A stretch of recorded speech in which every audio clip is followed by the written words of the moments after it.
All right, everybody. Thank you very much for stopping by the Bob Dodd Show. Today, I have two of my friends from Atlanta, Georgia, film industry crew, hanging out with me today. Couple cool things to talk about, touch base on, catch up. And I would like to introduce two really good friends of mine, Heath and Rees. Now, Heath, Rees, you guys are brothers. I know you guys are going to fight. Oh, yeah. Throw punches. Just don't hurt each other. Yeah. It's all out of love. Yeah. Yeah. And that's off I'm camera. right. We don't throw punches on camera, no. Yeah. Yeah. Okay. Well, I mean, like if you did, it would probably help my algorithm a little bit and make real exciting content. But It'd be good clickbait. It really would. Oh, that'd be breaks good. out we on could do that for the podcasts? thumbnail. fight breaks out. Yeah. Dude, Clickbait is us swinging punches. Like, dude, you like smashing a piece of pizza in his face. you got salsa, just like make it look like there's blood dripping down. Like, what happened on this podcast? Oh, nothing. Oh, they're brothers. Yeah. That happens all the time. It's all good. But yeah, thanks for coming by. Now, we were discussing before we came on here a couple different things.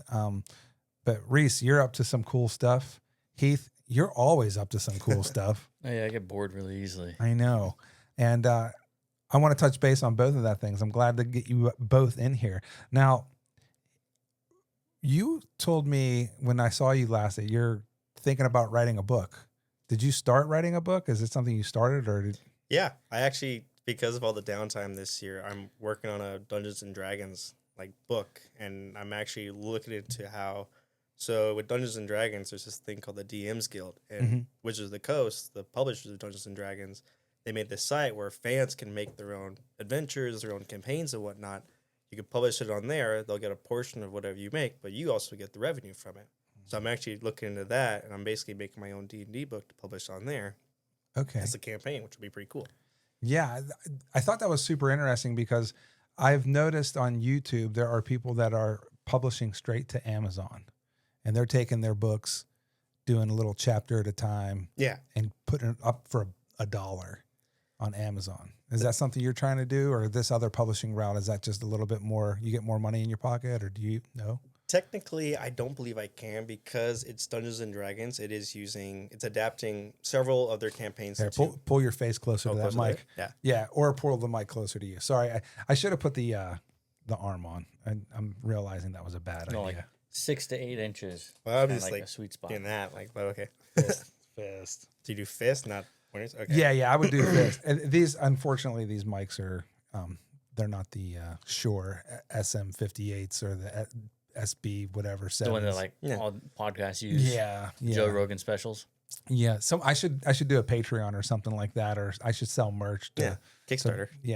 To get better equipment. But this is going to be good No, as long that's as good. you stick to the rules. Yeah. Don't As long as it's lean clean back. and it records audio, like starting out, that's Yeah. what this like with you making YouTube type stuff and stuff. That's to say too. Like just start making it. Yeah. Or you'll start learning. Okay, this doesn't work. This does work. As long as you have something to shoot with and record audio with. Same thing with filmmaking. Yeah. If you have something to just do it to make it, because then you'll kind of learn from that. Okay, this mic works this, or I can tweak the mic to work this, or this camera works this. I can tweak this to work this until you get better at it. But as long as you just do it, just start doing it. Yeah. And you could have a good mic, and it can last you for years. Like I'm using at home when we play on computer. Like in our last Dungeons and Dragons game we just finished, like he had a Yeti mic, and I just inherited that from him, and he upgraded to a different one. Yeah, I got the Shure for it. Oh yeah. Big spender. Well, I was gonna use it to as my voiceover mic and stuff too, but the Shure, you have to have a medium between it and stuff because it records so low. A booster for it, yeah. Mm-hmm. So I had to get another boost. I had to get a booster and stuff for that because I didn't know that going into it for it.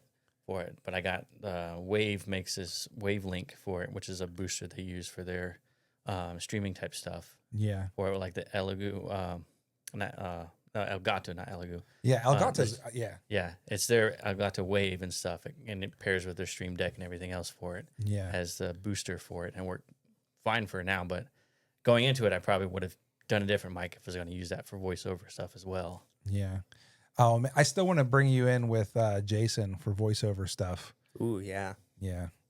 But dude, I'm like, you guys are always up to something interesting. I know that you're like attempting to do this book thing, and yeah, Heath, you said you're starting a YouTube channel yourself, and this YouTube channel idea is actually pretty dope. Yeah, like, because, you know, it's just a creative outlook, you know, because we're not working right now. And so we have all this creative juice done. Yeah. But I also like, because I get super big into the holidays and Halloween especially and stuff. And neighbors and other people keep asking, like, how do you build this prop or do this prop and stuff? So taking the knowledge, learning and film and stuff, when I'm done, just making videos like, okay, this week we're making tombstones, or this week I'm going to teach you how to make a production flat that you can use for your walls for your haunted house, or I'm going to teach you how to make a cannon you can use for a prop cannon you can use for your stuff. And later on, you know, start bringing in, okay, hey, we're building the flats for it, the walls for it. So I'm bringing a set construction guy that I work with to teach me this. Oh, this week we're going to learn about little pneumatic props for this stuff. I'm going to bring in a special effects guy that I work with, so I have to go over that stuff. Now we're getting closer to Halloween and stuff. Now makeup's getting to the point of it. So I'm going to be a makeup artist and teach you how to do makeup and stuff, and also how to make your own little prosthetics you can use and stuff for it, kind of, because a lot of us are out of work right now, just to keep our creative juices flowing. And the reason why this does make so much sense, folks, if you haven't had a chance just to come through Southwest, Southeast Atlanta, you're pretty much Southwest Atlanta.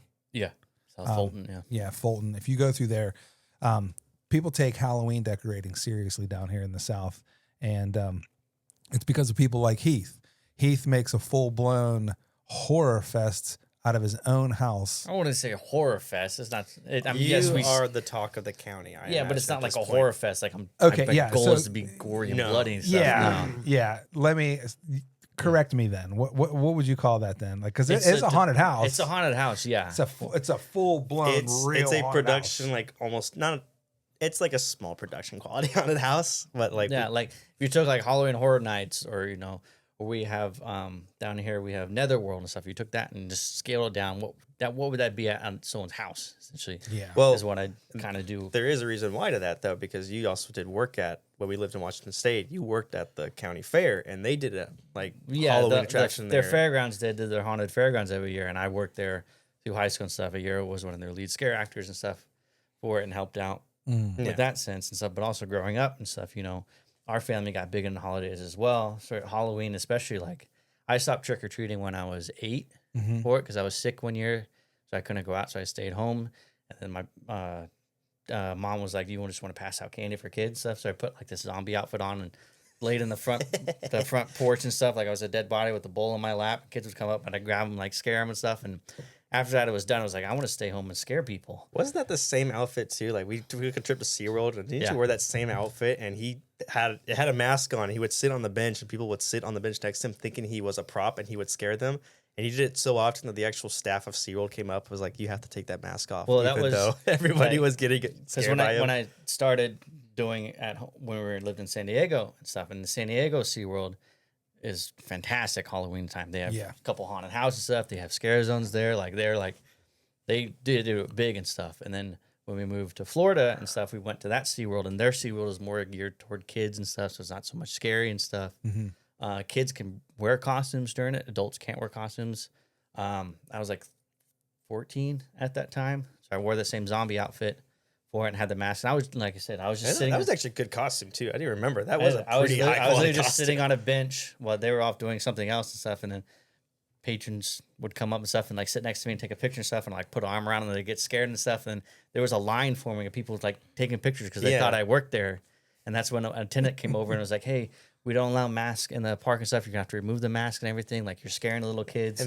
And Dad turned around and was like, "Scaring kids? There's a line of kids lining up to take a picture with him and stuff. Like this is what you guys should be doing here." It was so funny because thinking back on that too, like that outfit was not like you did not custom make that outfit. That was like a dollar store, not even dollar store, No, like it was Spirit a dollar store. Halloween, like Yeah. quality outfit. It had like the ribs that were actually like put your hand on it. It had like the ribs that had the depth to them. Yeah. And it was like very like pretty good outfit for what you got it for. Yeah, it had like the cast rubber bones and stuff, a little Yeah. flesh on it and stuff, and went and painted to make it look a little bit more. And then I think it was that first year too, because that's when was that our first haunted house was in Florida where When Dad started doing it, we did the front porch for it, front patio area for it, made that into a little haunt area. And Dad actually built a faux wall because like you would go up the driveway and then there was a little walkway that made like an L up to the front porch, and so you got like a little courtyard patio area. And Dad actually built a faux wall that sat in the yard and came up and then put like 16-foot 2x4s that laid them on top of the roof and came out to that wall. So basically enclosed the front of the whole porch to make a haunted area. Yeah. And then we moved into the garage the next year to build up and for it. And then it just kind of got bigger and bigger. Because we were in that house for 2-3 years. We were 4 years. 4 years. Yeah. I think it was it that year we moved into the garage. I remember because Spider-Man 3 had just come out, and like Venom was like the villain in that movie, and I went out trick or treating in that outfit, and I came back and they were still doing haunted houses. Yeah. And so I in the Venom outfit because it's all black, but it had like neon like teeth and eyes. So I would go hide in the haunted house, and when people would walk the hallway, I would turn around, and all they would see is just the like luminescent like teeth. Because one of the rooms we had That's in there was called the polka dot room. Yeah. Because it was all black walls, black ceiling, black floor and stuff, but there was just neon polka dots there with black lights. And I was in a polka dot outfit for it. That was all black. So I was against the wall. You couldn't see me because I blended to the polka dot stuff. Yeah. And all of a sudden, like hands are starting to come out after you and everything, to scare him and stuff. And that's when he was sitting in the black as well to scare. But I think he was like one of the rules, like don't touch people. Okay, and I would still try to like scratch. Like I was only like I think what was it like 8 or 9. I was young, so like I knew I didn't. I think the affect rules anything. are don't touch us and we won't touch you. Yeah, But they- you sign the I- contracts. well, Yeah. there's some haunted houses that do it. You sign a waiver for it, and some of them the actors can for you. Like I think it's 13 Stories has one for it where they can. It's based on your fears, where they can touch you and stuff. They can keep you there. So it's like they'll put like snakes on you or rats and stuff, or they'll tie you up for it. There's another one it's. There's been lawsuits against it and everything else. I think it's called Macklemore Manor. Oh, yeah. The one that was in L.A. and then they left him with the Texas stuff because of everything. yeah, dude. Do you know much about that? Because that came in my YouTube feed like hardcore. I learned a little bit of it just researching haunted house stuff. Like, yeah. It's free. It's just they take donations of like dog food and stuff like that. but for people it. can't make it out. Yeah, it's if you can make it. I think it's like 10 hours or something like that. You get like $25,000, something like some It's just big reward for that. But it's basically they can torture you for that. amount of But time. people, did people die in that place, or they're claiming that people were being murdered in there for real? And then People are claiming there's people who have had heart attacks afterwards or Yeah. during it and stuff. I don't know exactly if anyone's actually died in there, like they've actually killed people, but it's a way people are saying like this is someone's sick way of they're able to torture people and do that stuff and get paid for it, and a legally way of torturing people. They kind of get off on their way of doing that. it's a live action like Saw. Yeah, it's like it almost is. The one that I was watching, it was a lawsuit against Macklemore, and there's a rapper Macklemore, and then there's this Macklemore. Macklemore. Yeah. Yeah. I don't want to get it confused. I might be saying the wrong thing, but I don't want to confuse this haunted house with the rapper. Yeah. Is what I'm trying to say. But the haunted house, there was a lawsuit against that place, Yeah. and they had to shut down. Yeah, because it was in L.A. and it got shut down and stuff, and then it moved to Texas.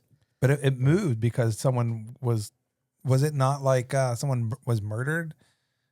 I said I don't believe anyone was murdered in it for it. I know people have had heart attacks and it being scared to death for it and Yeah. stuff. If they've had medical emergencies happening with it, I'm not sure exactly if someone has died in it per se, or just after the fact they've had medical issues or Yeah. emergencies with it. I think the thing was someone went in and never came out, and they don't know where the person ever where they were. Oh, Yeah, like so. wasn't that? I think there was a documentary on that. Yeah, There is a documentary on it. yeah. I think I.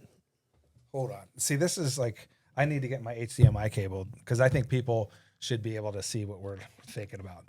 You need a person behind the scenes over Yeah. there looking up stuff with a screen to pull up this. Yeah. Hold on. But yeah, my haunted house is not like that. We're not. Yeah, no, not it. like that at all. And No, it's a home haunt and stuff, and it's a charity haunted house too. Yeah. So like every all the money we get from charity stuff, it gets donated to. It's called Spirit of the Children, which Spirit Halloween does it. So we trying to partner up with them to run it through them stuff. But any donations we get go to that charity for it. Yeah. Some years it's good. It all depends. Like what I found out, the big thing is the front of the haunted house, like the line and everything. That's the main part where we really need help with for it because we get so many kids and so many people for it. Like we average around 250 about people that come through at Halloween night. for it. I mean, there's lines down the street Yeah. And for it. So the big thing is, It's legit. yeah. people working the front. Because like if we have one person working the front, they can't really be like, hey, this is all for charity and stuff like this. You know, here's the QR code. You can donate here for this. So if we have more than one person working, we tend to do pretty good for the charity and stuff. But if it's just one person working there, then we'll have a really low turnout for the charity and stuff. So that's a really big thing. Yeah. And trying to get people to work for it, volunteer for it, not work for it is hard because it's Halloween. You know, five times it's falling, during a weekday. People work on the weekday, so it's hard to get people to come out and work. I mean, granted, it's only asking for 3-4 hours of your time. And that's another reason why how good way to think of how big this has gotten is that when you first started, I had moved down here. Or no, this was the second one you did, I think. It was... Yeah, I started when I did Haunted Mansion, and then you did Pirates. And Pirates is when I was officially moved in, and Haunted Mansion was when I was visiting.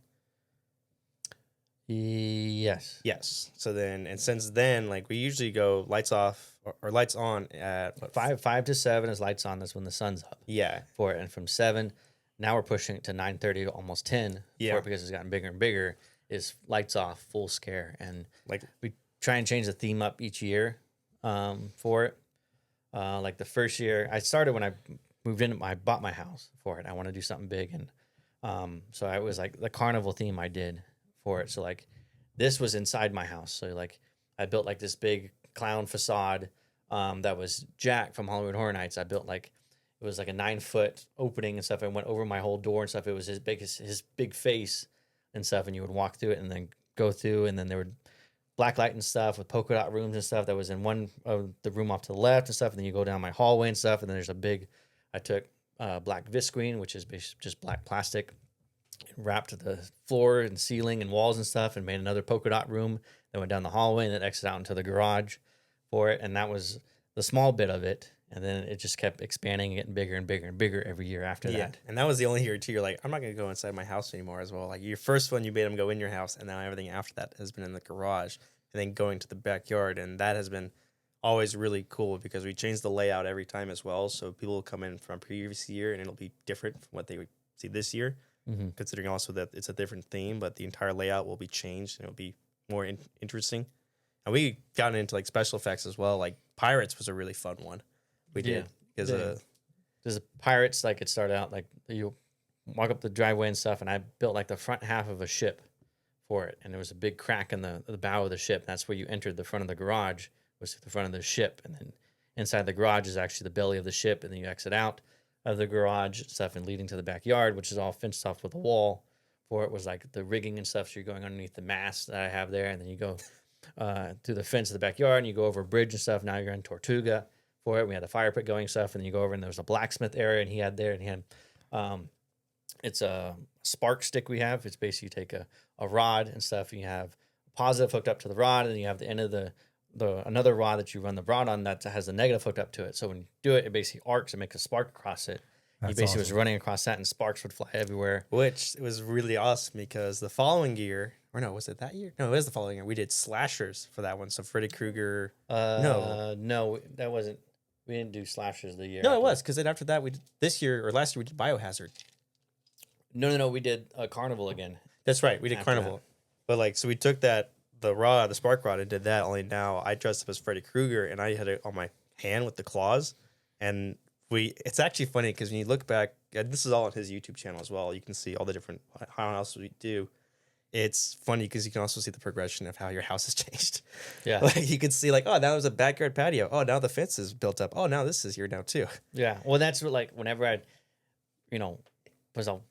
fix up my house and stuff, everything else, but also everything I'd fix up with my house, especially the garage back here and stuff, there's a second thought of like, okay, for Halloween, how can I make this work for Halloween as well? Yeah. So like when I read my back patio and stuff, I put an overhang over my back patio for it. I didn't put the ceiling on it, so I left the joist and stuff so I can attach the walls to the patio back there. For Which it. The that garage, was- when I redid the garage, I decided to paint all the walls black, so it made it easier, so I didn't have light of white walls bouncing into it as well and stuff for that, and changing up the floor and stuff. I made the floors a little bit darker, so it was better for that for it. So anytime I do something around the outside of the house or the garage, stuff like that, fixing it up, renovating or whatever, there's a feel of Halloween or Christmas as well. I get really big, and like that's in design as well. How can I incorporate this so I don't have to ruin this every year by doing it, but I can actually it's built into the structure of it itself. Which was funny because we built the back patio, like the overhead back patio. Was that before we did Carnival or during the same year we did Carnival? No, we did that right before we did the Slashers thing. Okay, because I remember that was the first time we actually butted heads on doing it because I already knew I was going to be Freddy Krueger and that was going to be our Freddy Krueger area. We basically turned that into his boiler room. And we were both stressed at the time and whatnot, but because this was my area, like I kept telling him, like, let me do this one. This is mine. I have an idea for this. Don't worry about it. Yeah. And then, it took some conversations, but we finally did it, and it looked awesome. And, like, it really did, like, picture bit. And now, last year, like, you gave me full control to do that area, and our new roommates that have moved in, they've also done the backyard area because we did a Biohazard Resident Evil theme. And they did the farmland and the village video game that is based off of. And so their whole section in the back looks amazing because they have like corn crops and like lined up. There you have so many different like things that make it look like a field. And then we built a shed as well in his backyard. We converted that to like a shack. Tough shed? Was it a tough shed? No. No, it wasn't a pre-built shed for it. It's just an 8x12 foot shed I made. We custom built that actually, Yeah. It's not a pre-pan, like just built the walls and the shed and everything for it to just a one slant roof for it. But I built that shed to store Halloween stuff as well as store some lawn stuff as well. But like half of it is my big Halloween display stuff and half of it is just yard stuff for it because like I needed more storage for it because like my garage has a little side storage with it for it has all holiday stuff on it for Christmas and Halloween stuff. So I built a shed too to store some, and then I had to get a whole storage unit, a big 12 by 25 foot storage unit that has some house stuff stored in there like beds and stuff. But also another half of it is just the walls and tubs of Halloween, different theme Halloween stuff in it as well. Because just every year it gets bigger and bigger and bigger and bigger. Yeah, I kind of feel bad for you because like you're just gonna need to buy a bigger property soon. Oh, that's the kind of thing too. Like, yeah, it'd be nice that like. Because my house is 2-story. I've always wanted a 3-story one, so I can make my man cave down below. Also, like my workshop down below and stuff too, my craft area. But if I don't want to move because my house has become so central for the neighborhood and it's spread. Like if I moved, I know people like when my old roommate moved out for it, we had the U-Haul, the boxes there for it to move her stuff in, and multiple neighbors came by and was like, "Are you moving? Are you moving?" I was like, no, my roommate's moving out, not me, because they were worried I was moving, and they were going to the holiday displays for it. So like we've had this talk a lot of like, oh, this isn't your settle down family home, but I told them like it's gonna have to be because there's no way you're gonna be able to move subtly and not have the same amount of influx and like because the haunted house it takes up the entire like street we're on and it's almost actually it's a traffic hazard. Yeah, like the past 2 years we had talked neighbors and stuff, and then HOA for about potentially getting ITC. To shut down. What's ITC? ITC, like, and it's on film and stuff, we call ITC. Basically, it's where we get the local cops and stuff to shut down the roads if we have to do like some driving scenes or we have the actors in the street and stuff. Basically, to control the road we're on, so we don't have any random cars coming by that could be a hazard, hit people and stuff. So we have full control of the street.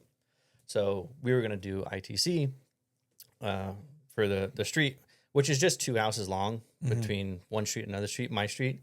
Or just shut that down. And there's a road that goes around so you can bypass and everything. Because there's so many cars, there's so many people that come there for it. We didn't want, because that was a big thing too. Like the first year I was there, I did a carnival theme and I'm in the clown makeup, running out with a chainsaw for it. And kids are running down my driveway into the street. And this isn't horror how? Yeah. It's not blood and gore for it. It's just the jump scare. But because there's so many kids and there's cars and stuff there, it was always worried about, a kid running out in the street and getting hit and type stuff. So if we could shut it down for it, then we don't have to it's a safety thing for it, for the kids and everything else for it. But also neighbors down the road, they can also kind of bring up, and we kind of have almost like a block party in a sense. They could set up little tables, little games and stuff and have this whole thing set for it. Like the main attraction is my haunted house for it. And then you have neighbors that set up stuff. But I call myself the tumor in the neighborhood because after I moved in, my neighbor right across the street from me, he started getting more and more decorations and building his yard up more and more. And we He's actually go done back and great, forth too. for it. He'll be like, hey, what are you doing? Hey, I want to build this thing. What do you recommend building that? I was like, okay, cool. You need this, this, and this. Or it would be like, hey, Spirit Halloween, they said when they're done with the season stuff, I can take their whole setup they had over there and stuff for. Can I use your truck to go get it? And I was like, yeah, let's go and take it and stuff. So he's gotten really big into it as well for it. And then some other neighbors started getting more and more decorations into it. Yeah. So I call myself the tumor because I moved in and now people are like, oh, this guy gets really big into it. And I kind of spread for it. Which is funny because like, you used to do that with Christmas lights, and they have like a neighborhood Christmas lights competition and whatnot. And they had to exclude him from a couple of years because he did the lights that have the music that like sync up with it. And it's really good. It actually is really impressive, but it's always funny because you don't know what goes on in the household. Like every year, I don't know if it's like an update for the system or whatnot, but he has to always reconfigure it. And it's so funny when you're like watching him like get this figured out because I don't know why it does it, but yeah, I don't know why. Like the software I'm using for it, it seemed like every year when it comes around and stuff, I'll load up the software again, and all my sequences are blank. They don't save from the previous year, so I have to redo them all. What are you saving it on? Lightorama is the program I'm using for it, and I save the sequences. It's saved on the computer itself for it, so it's not going anywhere else. It's saved locally on the computer. I only use that computer. I bought a laptop just to run the lights and stuff for it, so I don't use it for anything else for it. But it seemed like almost every year when I open it back up, all the sequences are not there and stuff. There's no data left in it for stuff. The music's not synced up or anything. Like, is there a memory card missing? No. Like I said, I don't. It's the hard drive that's built in the computer, so nothing's being removed, nothing's changed with it. So I don't know. to my knowledge, you don't ever use that laptop anywhere else too. No, that's maybe what I'm saying. maybe it's just a bad laptop, or like maybe just not. No, like I bought the laptop just for my Christmas lights. Is it Dell or what is it? Like It's an Asus. I forget the exact model of it though, but it was an Asus one because I wanted the specs to be on. I looked at the specs needed to run the software for it, so I got at least the specs a little bit above what the specs are to run everything because everything runs fine with it. For it, but it just every year it just seemed like everything gets out of sync and stuff, and so I'm going to try and switch over to a new program to try and maybe kind of combat that, and hopefully it'll work better because the new program has a little bit easier interface. Yeah, because the Lightorama, it kind of seemed a little bit of a dated interface. In a sense, it kind of seems like an old Windows. you hear that, Lightorama? Maybe it's no longer supported. Dated. Maybe that's why. Like, No, it's supported. It's still supported. Yeah, because when it happened, I reached out to them for it and trying to figure out what it is, and was able to get my my licensing back because like the 1 year, because you have to get a license to run the software and everything, the program, and my license was gone, wasn't registered, and so I called them up, and so they sent me the code again for it. So I don't know exactly what it is, but this year I'm gonna try and switch over to this other one called X Sequence for it to try and redo it. But yeah, Christmas. Dude, licensing for this equipment's crazy. Oh yeah, I've talked about this a couple of times. I don't know how much I talked about it. So if you heard about it before, you're gonna hear it again. All of the cameras and all of these lights here and the microphone and the recorder, it's all license based. And if I don't agree to operate under their parameters, they can choose to turn it off. Yeah. And it just becomes a paperweight. Like remotely? Yeah. Yeah. That's Like it's wild, dude. Like the cameras here, OBSBot, they're great cameras. They're PTZ, point, tilt, zoom cameras. And that's the one I use for this podcast. If I do not agree to use their software in the manner that they have it, the camera just won't work. I won't be able to use it. don't turn off. Well, no, I mean, like, I mean, that's everything. That's like this microphone, like the Sony S7 III that you're going to be getting. It's same thing. If you don't agree to operate under the rules and regulations of that manufacturer, it's just, it'll turn into a paperweight. yeah. It's like in some of these, it's so they can kind of funnel you to stay with this for it. And that's why I kind of lean toward Like a stuff tech that allow, loyalty program. Yeah, I kind of lean stuff that allow third party stuff into it. Yeah. Because like not only does it make the company look good for it, because you can, if you have that, it's compatible with this stuff, but it also allows you to kind of tweak something for your own needs for it. Like, oh yeah, this might be a really good camera or really good software for it, but it needs this little extra would really work for me. And if they're proprietary, they're just stuck in this thing. You can't really adjust it. But if it's an open source third party and you allow third party stuff, you can tweak it to your own needs, and then it becomes even better. Yeah. For it. And then it's actually more reason for me like to recommend it. Like, hey, I actually use this, and it's actually really good. But you can do this and tweak it for it. You can tweak it to your spec or my specs for it to make it better. Which is funny because that's part of why like people have like the whole Apple, Android, like or Windows versus Mac debate, and that's probably like I like Windows personally in that way. Yeah, because you can adjust more stuff with Windows than you can with Mac. Destroys it because it does. The interface is just so simple and easy. I don't like it though. See, yeah, you don't have to like it if you never went to Apple and you are familiar with Windows. Don't ever change to Apple. It's not needed. Oh, there's a reason why. Is that when I used to work at Target, which was like my second big job I did, like we had to do like phone at work and whatnot. It's like Windows phones and Mac phones and whatnot like that, Apple iPhones and all that. And I hated working on iPhones because I could never problem solve as easy as I could on Android or anything like that. And that just annoyed me of like, I don't want to use this for any reason. But I agree with you that the simple design of them is nice. And I mean, just it is simple. Like I remember when I first got my first iPhone, and I was like, I had a BlackBerry, and then I went to a actual Windows phone, a Microsoft phone, and it had like the little screen and the little keyboard on it, and it had Wi-Fi on it, so I could actually like hook up internet to that phone. It was like one of the first phones that did that, and then every other phone after that in like 2006, 2007, they started being smartphones and things like that. Yeah. I remember paying extra for the internet capability. Yeah. That's the same thing. I had a little BlackBerry for it. Then I had an HTC phone for it. I mean, I had the Nokia brick phone. That was my very first phone for it. And I remember getting yelled at for texting on that one. And they're like, we're paying for the texting. Stop sending text for it. I think our first phone is when we first moved up to Washington State. It was like fourth grade. I can't remember what the name it was called, but it was a flip phone as well. And I only used that for texting and phone calls. And then I found like a tower defense game, like one of those like, oh, the enemies are coming down the pathway, put these things down to stop them. And I would play that in class just under my desk because it was just actually a pretty solid game. And like I had that forever too. I think we upgraded to like the Samsung ones. Yeah, Samsung phones were the best. Yeah. I love my Samsung for it. And then I was going to try an iPhone when we upgraded. I had an iPhone for a day for it and then switched back to my Samsung. And then eventually I did switch over to an iPhone because of work.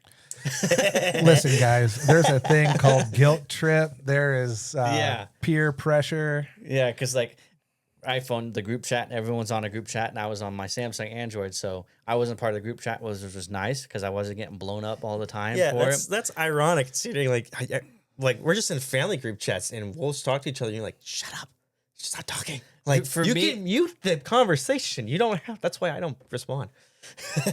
Well, you just don't respond because you just don't listen to it. You don't pay attention to it. Like, what are we For me, doing?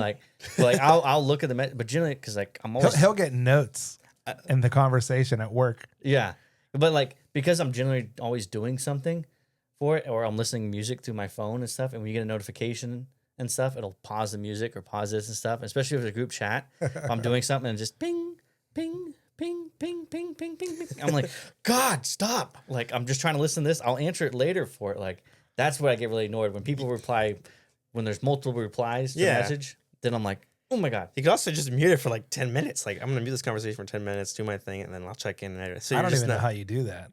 I mean, on the side of the iPhone now, there's a little clip for it, or you can go. I don't know about iPhone. I know it's in Samsung. Or in the message, you can actually click the message and hit mute for it or stuff. Which I started doing that with some stuff for it, but it gets to the point like I mute it and totally forget about it, and I look and there's 47 messages. About it. Which one of those messages that I really need to look at? Yeah. And then just going, okay, I missed. Oh, I could have replied to that one because that would have been the answer for the question everyone was asking for that one. But yeah, at work is when I had to switch over to the iPhone because I was on the Samsung. You were the green bubble. Yeah, I was the green bubble, and Tyler kept getting mad about it for it. Listen, guys, Tyler is one of the nicest human beings walking on this spaceship Earth here. And I'm telling you, if he's getting upset. Yeah. He actually made a point of that because, everyone else has switched to Apple. And I think it was when we did class of 09 is when I was officially working with you guys Yeah. as a grip. Like he made a point of texted me and only me like, this is how long it takes for me to text you. It made like a video call, or not video call, like a video recording of him doing all this stuff he has to do. Like, I'm sorry, buddy, that sucks, but I'm really not going to switch over to Apple. So Yeah. love you. Yeah, but See you Monday. That was the main reason. Sorry, you have to do your job. Like I will make it. Hey, I'm a good responder. I at least can fill out my paperwork without you even having to tell me. I'm sorry, I have to be the one with the text on its own because I'm not Apple. But then that's when so I switched to the iPhone and stuff, and that's I switched over during Christmas and stuff, and then when we came back from the break for it, I was 2 hours late to work because I didn't know iPhone has a smart alarm, which it'll set it for 8 hours after you set your alarm for it. So it gave me 8 hours. Like it set alarm because I had to get up at 6 to go to work. So, but I was going to bed at 12. Heath isn't late to work ever, so this is, I know, bugger. Dude, Oh no, not at all. I try and do the Gandalf rule. I arrive. Yeah. I'm neither early nor late. I arrive precisely when I means to. Which is ironic because since we've started working together on the same productions, we'll carpool a lot of the time. And I've learned from his other people, like, don't be like Heath. Like, I don't want to be like Heath. I do not ever want to be. I need you to be at the truck like 30 minutes early so you're not late. Well, but he'll get there. When we ride together, I started getting there early so you can eat and stuff so you don't pass out at work anymore.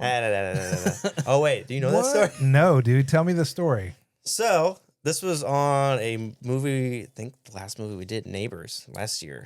Was it Neighbors is the There was a codename of it. request to please talk more movie.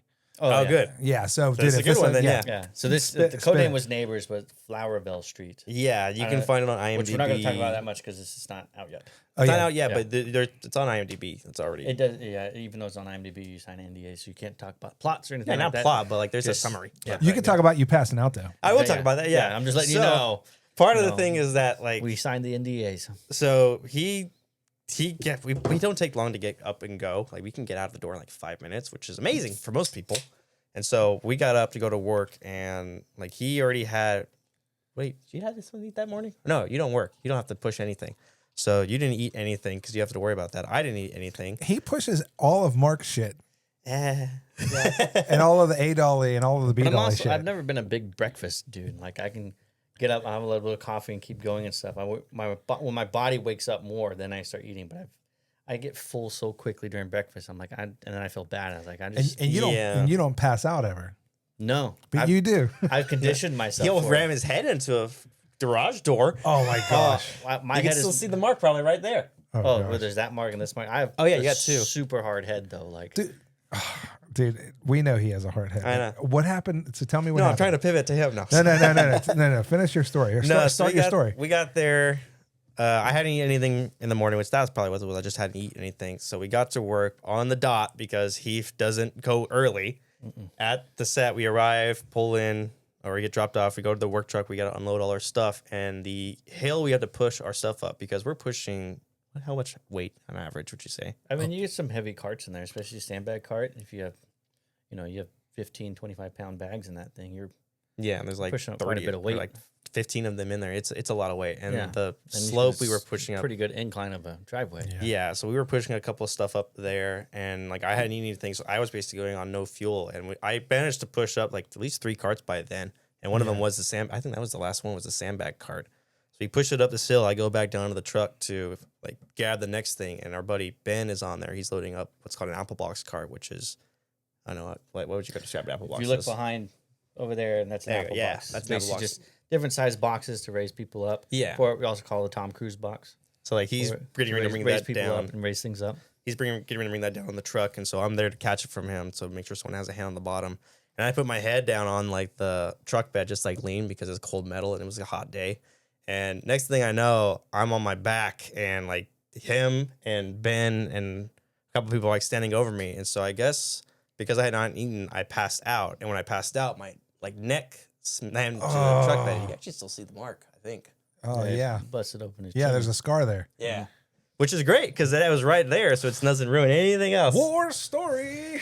But which just made it funny. So they came over, and Heath was unloading his truck at the time, and when he heard what happened, like people were yelling for him, and he didn't realize I had passed out. So you No. were annoyed.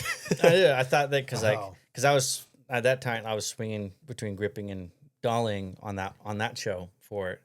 So I was helping the dolly guys out, and I thought they didn't know how to unload the truck for it because I would this truck guy when I was with the grips. So I was the door. I was like, guys, same truck. We've unloaded so many times. How do you guys not understand this? In my head, walking over for it, and then I walk over and I see you on the ground in the truck for it, and I hopped in like, what the fuck is going on right now? Which that was a funny thing too. So because when I passed out, I had nothing to eat, had nothing to drink, so I had no energy in me, and so it was better to leave me on the truck bed stable, but they had to unload stuff, so they picked me up and put me in the truck so they can still unload stuff and everything. But because of that motion, I passed out again. And so I fell back, and they had caught me before I like slammed like too hard on the truck itself. But why?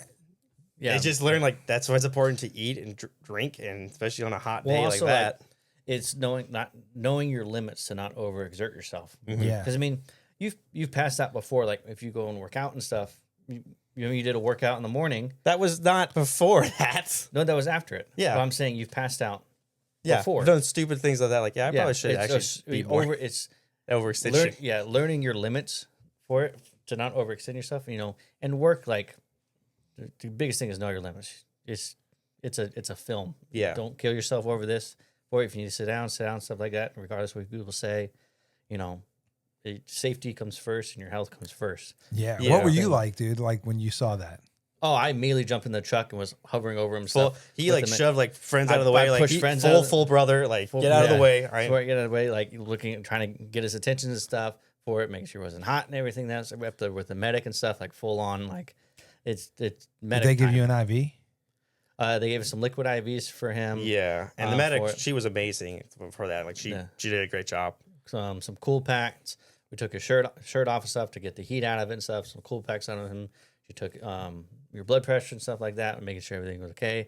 And yeah, it was basically just overexerted himself, got lightheaded, and fell down. But like, man, and it the whole rest of the day, it was just going to the hospital, ER, and getting everything checked out and everything. And pretty quick turnaround, which is great. I got all my medical blood work and everything done. I was like, this is great. Yeah. And work covered all this. If I was going to go to a doctor, this is the time to do it. Well, yeah, and that's, and luckily it happened at work and stuff too. Because, you pass out, because you passed out twice in rapid succession. Yeah. That's when I was more concerned. Like, okay, let's get this checked out, make sure there's nothing underlying. For it. So Sydney Hospital to get all the works done for it. It happened at work and stuff. So it's a workplace incident. So it's covered. Let's get everything checked out for everything for it. The rest of the day I was just like resting and recovering from all that and everything, not doing anything else other than lying in a medical bed. And then the next day they said I could give you a full like return to work thing. Like, yeah, you can come back to work the next day. Like I probably should just be safe, take the day off. And that's what I did. And the following day that I went back to work and be fine. And I was like, yeah. And then I pre-pressured him like, so what are we going to do now to make sure you get there early? Cause I'll have time to eat. I was like, yeah, I got to arrive early now so you can eat. So that's how it's called have a candy bar in your bag, bro. I do. Normally, that's actually part of why is I usually carry, and he knows in my car, I have like 6 water bottles. Yeah. So I'll just hoard those. And this was the one day I'm like, I actually don't have anything on me. I can't really fuel it. This dude going on trips and stuff, like we fly places, stuff like that. His backpack to go on a plane, half of it is just food. It's smart. Like whenever we go like trips like Washington State, it's like a 5-hour flight. So like I would make sure like if we go to Publix first, or even like going on the road, like go to Publix first, get like a sandwich because there's a simple like turkey sub. You can fit that in a bag perfectly fine. It's so much cheaper than anything at the airport, and they won't pull it out and check it. Seattle has a great airport. It's a nice airport. It's super expensive though. It is. Well, that's the TSA gate. It's the gate of higher prices. As soon as you pass that gate, the same thing that's $4 outside is now $12 inside. Yeah, and that's just why, like, in food, they will not. Every time we had a flight, I'll have snacks in my bag for sure, and they will not pull that out because, they're food. They can recognize the label and everything like that. Yeah. But, like, there'll be several times we've ridden a flight, and, like, I'll pull out, like, a gallon bag, like, I got Cheetos, I got saltines, I got peanut butter Ritz crackers, I got a little sandwich, I got this, an apple, and a grape, and all.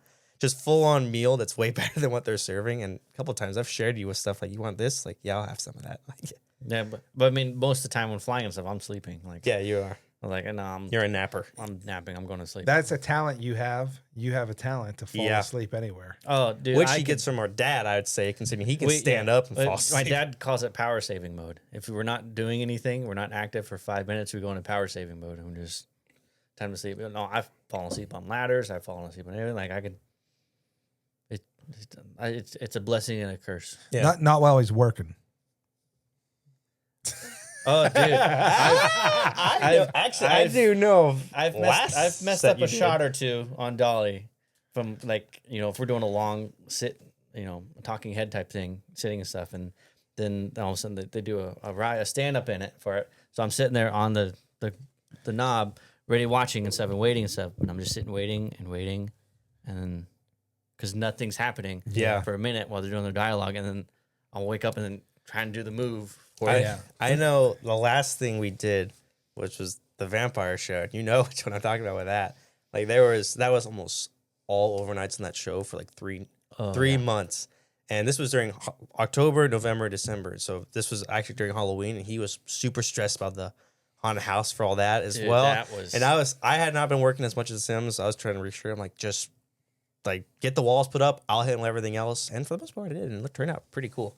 Yeah, because that one, because vampire stuff is all overnight and stuff. So I'd get home, 4 o'clock, 5 o'clock in the morning. I would sleep for probably 5 hours till like noon for it, and then get up and start building the haunted house stuff before I had to go to work at 4 o'clock of noon. Yeah. That was like almost all of October. You do that even not because I mean to that extent, but yeah. So like, and that's another thing too. Does my mic sound okay? Yeah. Okay. Yeah, you're good.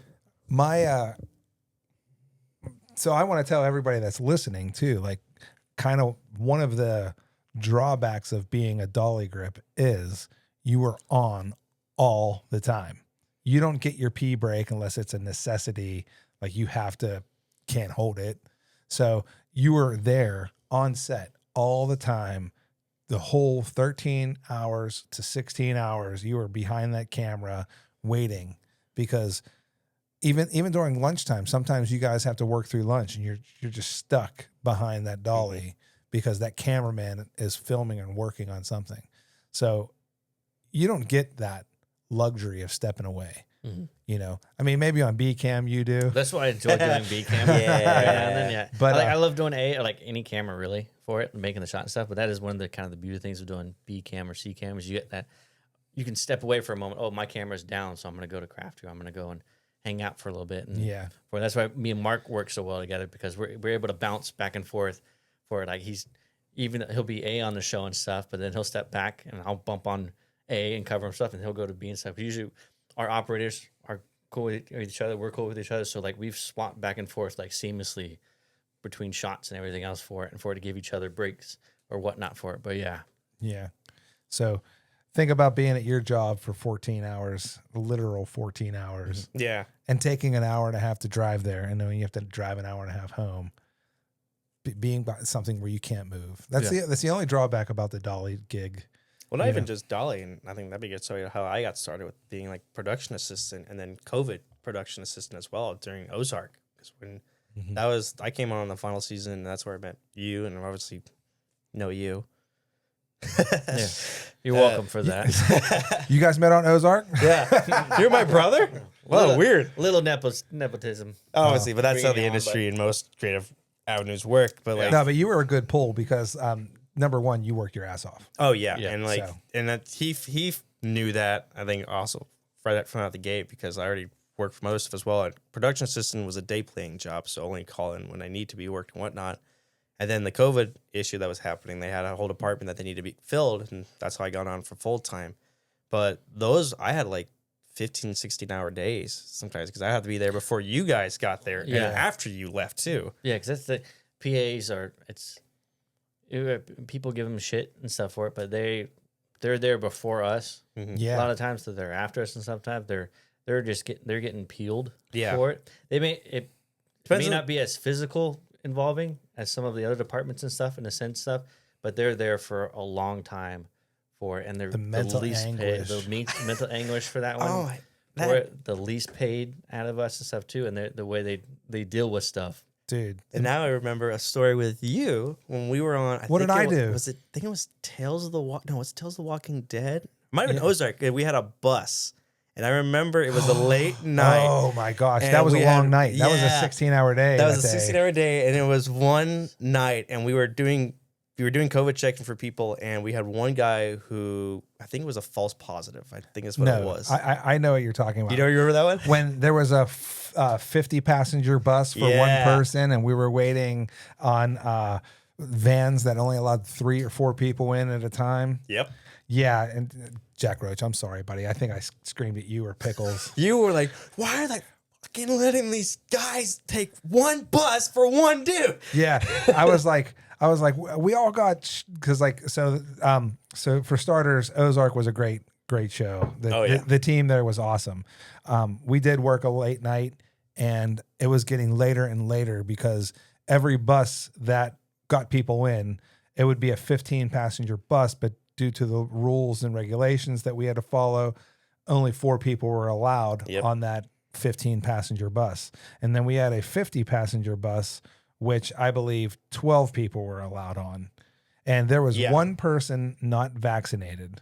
Yep. And good for him for not doing it. But everybody else that got vaccinated thought they would be able to have more of the freedoms that they're used to on a film set. But it turned out, no, we weren't allowed to have the freedoms that you would normally have due to the studio just not being able to shake off these rules and regulations. They just weren't able to do it for some reason. And I do believe that person actually stopped working on the show shortly after because, it sucks, but it is mandatory. He was in a accident. Was he in an accident? Yeah, he got into an accident. He's an awesome dude. Yeah. I remember seeing him on a couple other stuff after that. Like, I didn't realize he was in an accident. Yeah, he was in a real bad car accident, and that's why he actually didn't come back. Well, at least he's okay still. Yeah, he's okay. And he's an awesome dude. Yeah. But he was the only one that wasn't vaccinated. And the unvaccinated bus was the 50 passenger bus.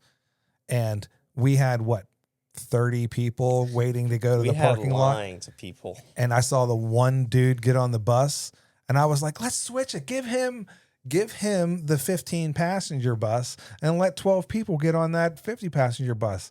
And someone said, it says that's the unvaccinated bus. I said, who cares? Take that tag off and give it to the van and switch tags with the van.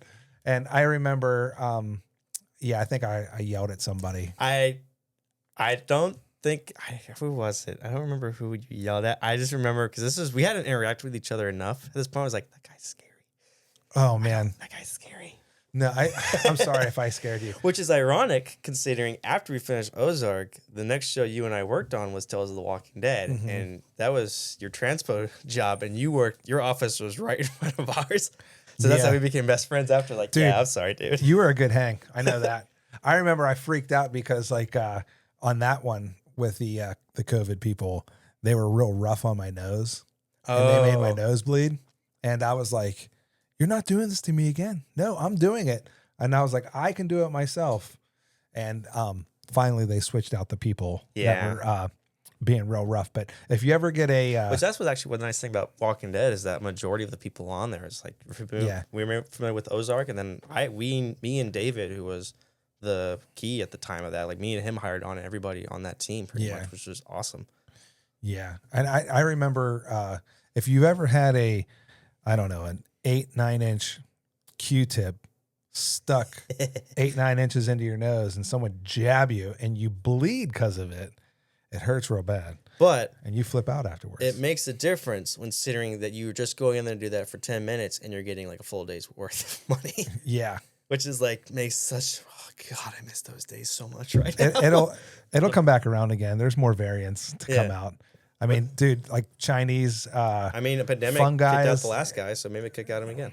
Well, I don't know. There's this new, so they just arrested somebody for bringing some fungus that kills wheat and corn, and they just arrested him. So that's happening right now. This is not like Last of Us. It's not going to be like brain taking over your brain kind of fungus. No, it was a mission to actually hit our crops, and they just arrested the guy, and I believe it was in Michigan, so like Michigan State. Why would you make times harder right now? Like, well, dude, it's a country doing like some bio warfare All right. on another country. Chinese trying to do bio warfare. Anyway, I'm surprised it's not in the news right now, but it's a big deal. Well, what was it? I don't know what the context of exactly what's going on, but like things in LA, which I don't know what's happening. with Dude, that. talk about film work in LA right now. Like, so Yeah. how are they filming anything? Because that's like a hotbed where they're at. Literally, there's So- now there's like National Guard involved. Well, I mean, it depends on where. I mean, it's not the entirety of LA that's like that. Dude, I heard a lot of LA is just it's like this corner, that street, this block. Like there's like something peppered everywhere. Yeah, but it's not. It's not like how some news is like the entire city is just burning and ashes and stuff. No, it's it's just part of the highway is set up like that. Yeah, this little block is like this. This little block is like that. It's not the entirety of the entire thing. So stuff can shoot that's kind of more like over in Burbank or Pasadena and stuff. We're down in Anaheim. Like it's not in the center of LA. Then if you're- Interesting way to go. Comment be like down to work. below. Tell us if you're working out there right now. Comment, let us know what it's like. I'll try to get this episode out as fast as I can, but my turnaround's real slow right now. But yeah, if stuff's still going on, comment about what it was like Yeah. when all that stuff was going on, because we're interested in knowing. Because like you can't listen to the news. The news is glorifying and mystifying everything. It changes every station you go on. We It listen changes to like stuff. Daily Show and Tonight Show more, like Yeah, because comedians, like it's their job to obviously make light of the situations, but they're also a bit more truthful in that way. Well, like I watched a thing about this with Jordan Klepper going on for it, and he's talking about the Daily Show, like because they're comedians on it for it, and comedy can kind of break through some walls and stuff. Like if two people are butting heads, if you guys can both laugh at something, you kind of I can lower my guard a bit and stuff because we find some common ground laughing type of stuff for it. So like watching him go and talk to people from both sides and stuff, and being able to kind of break down a wall, and they actually off camera. For it. Granted, when you go on camera, you're a persona, you're a character, you're playing it in that type of sense. What we were talking about off camera and stuff, they've been able to talk cordially to each other, laugh and joke type stuff, and found similarities with each other for it. So you can't, you have a stage stuff like that. I mean, and it's the same. I've heard it too from senators and congressmen and stuff too. Like when they're on the floor and stuff too, they're fighting their side, their character, their side.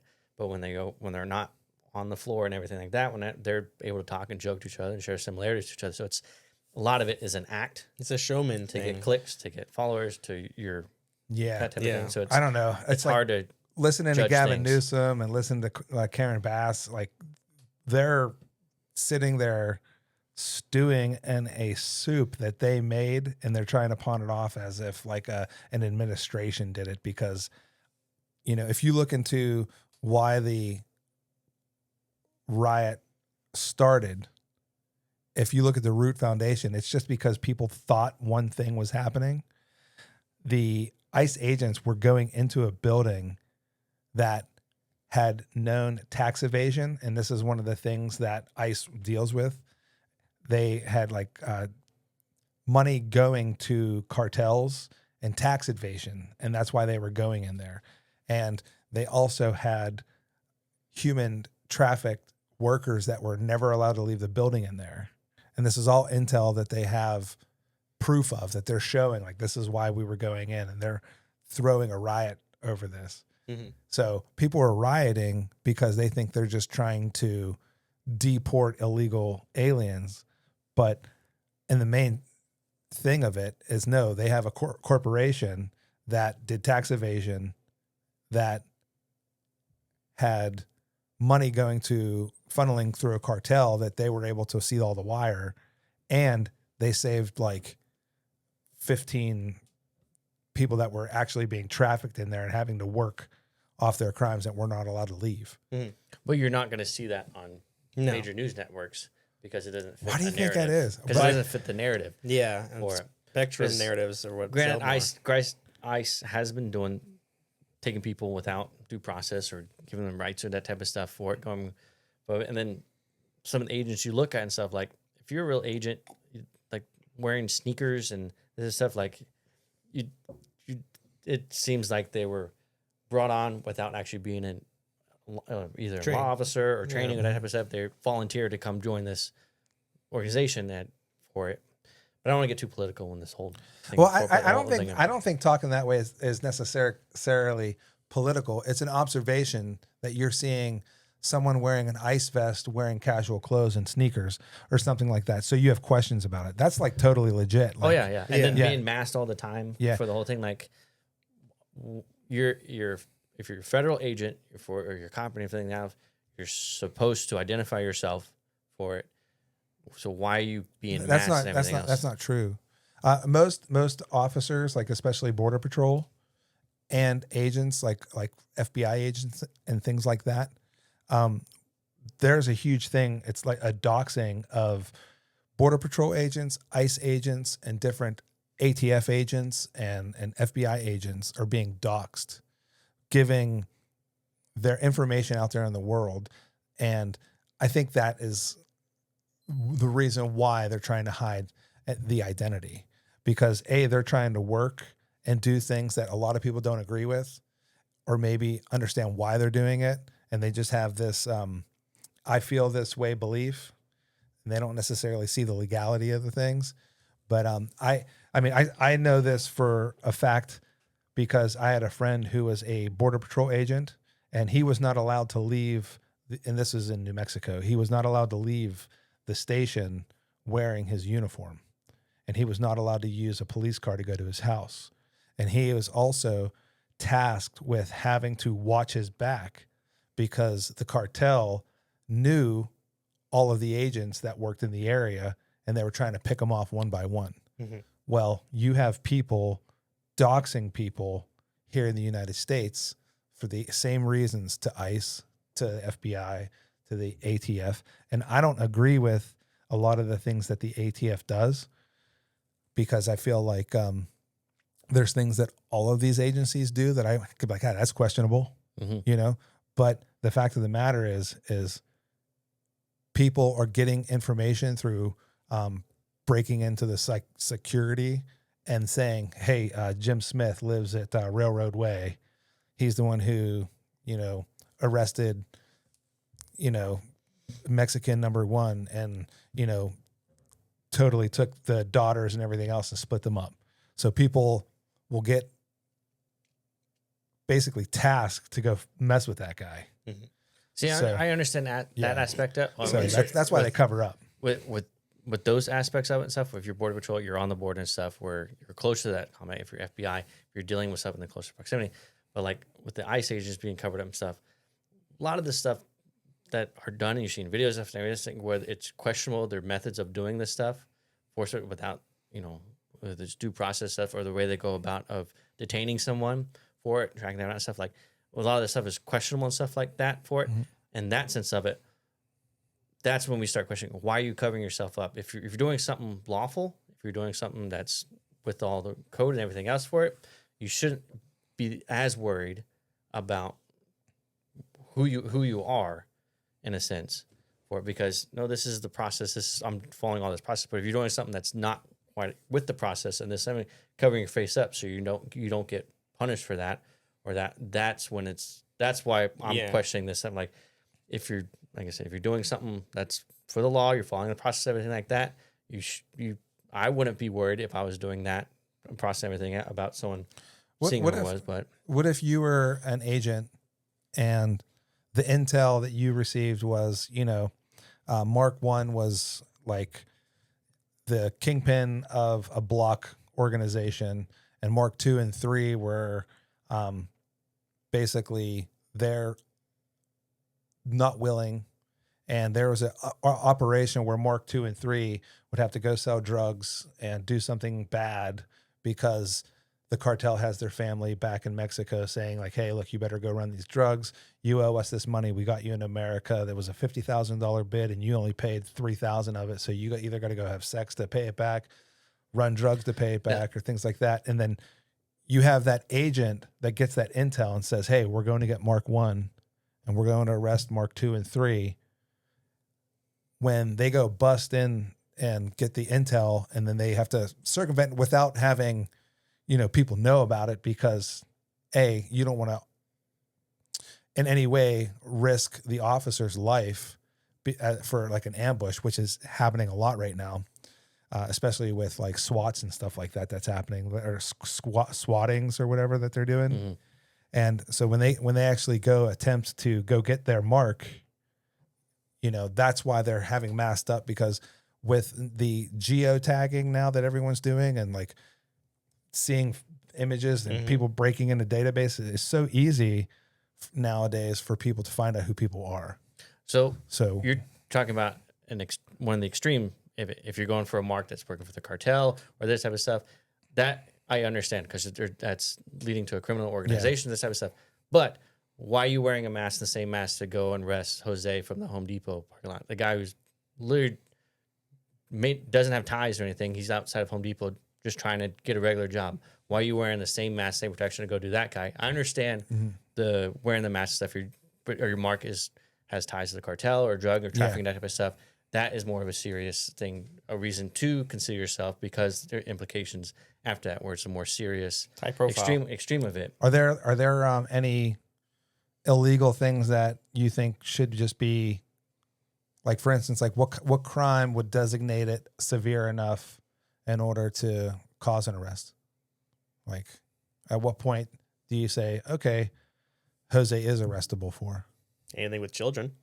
Well, I mean, like, what I'm asking is just like, you know, to come across the border illegally is a crime. Yes, is a crime. Yes. So if Jose is here at Home Depot and he's like propositioning people for work at Home Depot, he is committing crimes.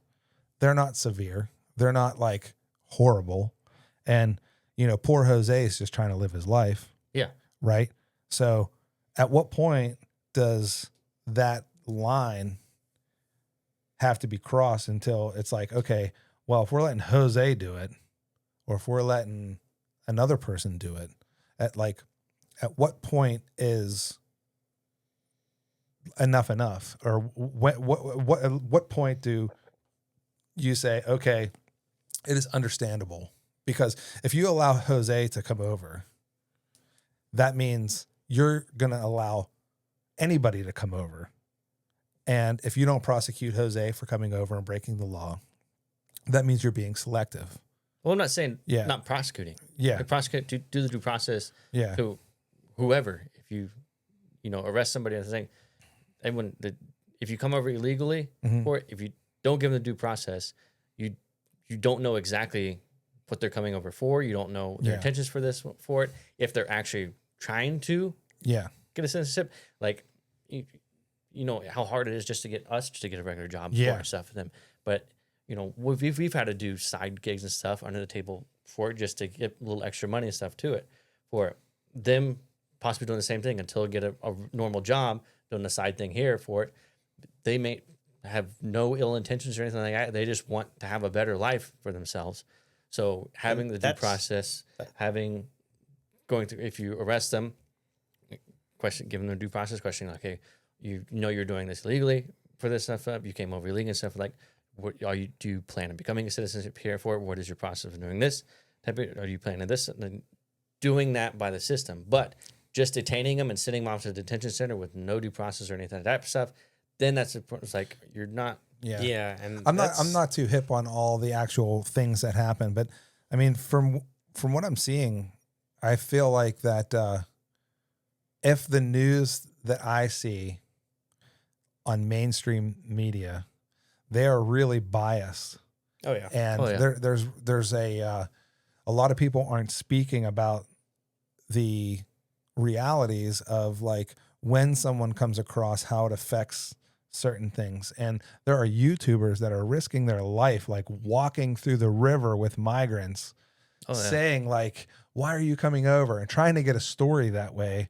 And hopefully these YouTubers stay true to their craft, because the YouTubers that I'm watching seem legit and seem caring and not trying to make a story of it for clickbait or monetization purposes. They're really trying to figure out like what's bringing you over here. Mm-hmm. And that's another concern of that. Yeah, when most news stations are corporatized, and like if you really trace back who's funding them and who's their owners right now, like I think Disney owns CNN, or Disney's owned by a couple. Disney owns a lot of things. Owns a lot of things, yeah, but that's still a level of bias, and like it's the manipulation of for an agenda narrative, which a lot of news stations, both sides and everything, have an agenda, a narrative, and a basis that they cater to get more funding, to get more clicks, to get more likes, that type of stuff. And then so it's very hard to read out different news stations. Sadly, how news has adjusted and stuff. It used to be you turn on the news and they'll tell you the facts. Okay, this is what happened here. This is what happened here, and you can make your own opinion about it. Now it's become this tiny little thing. This is what happened, and then here's how we're telling you what to think about this. Yeah, the or opinion a little based thing like that's not as important as this other thing. Go back to the other thing. Yeah, no, just tell me what happened, and then let me figure out my opinion on that thing and kind of do the research on that thing. And that's the thing. So much crap is happening. How do you grasp everything that's happening? Oh yeah, It's so hard, dude. Just figuring out what's happening with the film industry is hard enough. oh yeah, so right? many. Like AI, dude. AI, the VO3 is like making me, like think, okay, maybe I should be worried. I don't know. Like before I was like, oh, we have 10 years. But VO3, from what you're able to do right now, I really feel that prompting yourself a movie is really right around the corner. It is. Yeah. I mean, you would know a lot about this. You're into computers. You know a lot of things about graphics. I mean, Yeah, actually, I just came back from doing some work with my mom in Washington State, and a buddy that was helping me. We listened to a tech conference disclosing all the new AI that are coming out and like the progress of the new, not chat bots, but like the bots that can help you around with different things, like answering emails, writing prompts or whatnot, and it's getting obviously very, very dangerous of that point of like, this is too much power for people without enough like monitoring. And yeah, like there's live action commercials you can make entirely in AI, and it's not a fantasy anymore. It's a very much reality. And then seeing that extension of, I mean, there's still voice actors on strike. Yeah. People don't get like they're still on strike. They have not stopped striking. Live actors did, like he's in SAG, the Screen Actors Guild, but there's the Voice Actors Union, and they're still on strike, and they have not had any leeway in any regard with that. Like there's actually a video game. It's all there's a bunch of loopholes. There is. Where, especially with like our last contract, like the AI was the big thing Yeah. with the whole thing, and they never fully got encapsulated the AI thing. There's loopholes around it, everything for company, which a lot of members and stuff were like, why are we not solidifying this and stuff? Because not only is it our job and stuff, or why isn't even politicians, for example, and stuff too. No. You could make an AI video that's saying that, You can't. this politician, just murdered a bunch of penguins in Antarctica, and now they're going to go ride sharks to go invade Poland for it. And Not even that, like- we listened to it. Like we listened. It was there has to be some type of control over this. we for- listened to like a Dungeons and Dragons campaign where they took like Trump, Elon, who was it? It was like two other celebrities. Oh yeah, but it sounded exactly like them, but they were playing D&D. But Yeah. this is not a AI is advancing quicker than what we thought it was going to advance 2 years ago. yeah. Or from that Will Smith AI thing, eating the food and stuff, it Spaghetti. was all mixed People up. still like, oh, it still has the hand thing. Like, not anymore. No, you can make a full live action commercial and Yeah. you cannot tell. There's still like, honestly, the contrast is still the biggest giveaway, I think, a lot of it. So you can I don't tell. know. So I was watching this YouTuber Spill All, and he said that, he's making like 30 grand a month off making commercials for pharmaceuticals, for food, and things like that. So basically, he's writing prompts that takes the logo brand, the logo mission statement for the commercial, the dialogue for the commercial, and he's making commercials like Bresemavir, will help you with your anxiety, gassy farts, and it's a real commercial. Yeah. It looks like a real person. They're showing the pill. They're showing the imagery. So mixed with AI and mixed with whatever else that he's editing with, he makes these really detailed commercials for these pharmaceutical companies, and he gets paid like $30,000 for how many videos he makes, and he says, oh yeah, each video takes him like a day to make. Yeah. Which goes in the whole thing of people like, and the buddy I was listening to AI with, like he's all for AI everything, and he's a smart guy and everything. But I'm in the camp of like, it also hampers your creativeness. Because if you're relying on AI I think it's great for pre-production work. I think in that way it actually could be great for because you're pulling references. Editors are so scared right now. Editors have good point of that. Like editors could lose their job, and whatnot. But like for pre-production, like I want to do this thing like this. All right, AI, like I want to look up this thing. Okay, this is my baseline of what I want to go with. Now creatively push that, do something more with it. I think it's that good for brainstorming, but past that, no, it ruins, of course, the creative aspect of like you have to still have your identity of making something original, and AI doesn't make something original. It pulls something. That's why like VO3 has seeding. Mm-hmm.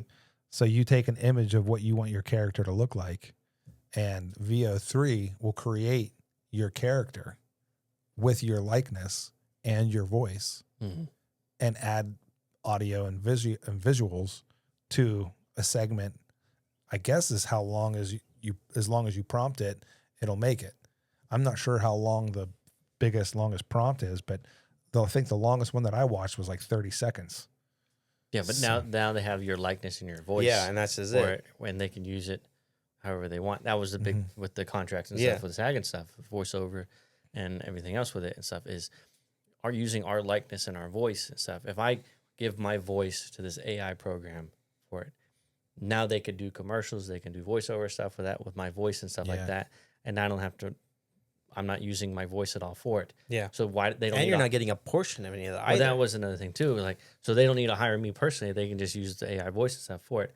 But then it's the stipulations. Okay, you're using my voice and stuff. I should be compensated for using my voice. Yeah. So there's little things in this contract that wasn't quite lining up, and little loopholes for it and stuff that a lot of people were getting up.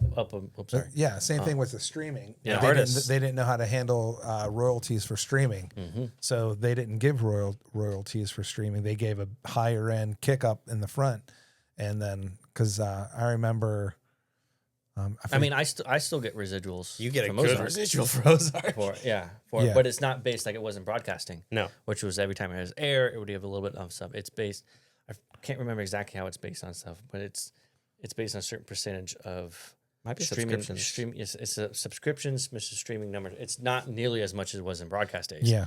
For it. Well, yeah, like Millie Bobby Brown for Stranger Things, before the whole negotiation happened with all the actors and stuff like that, she was making the same amount of money as all the others, and when I don't want to quote prices or anything, but it was like hundreds of thousands of dollars, not like millions of dollars like you think they would be getting. Yeah.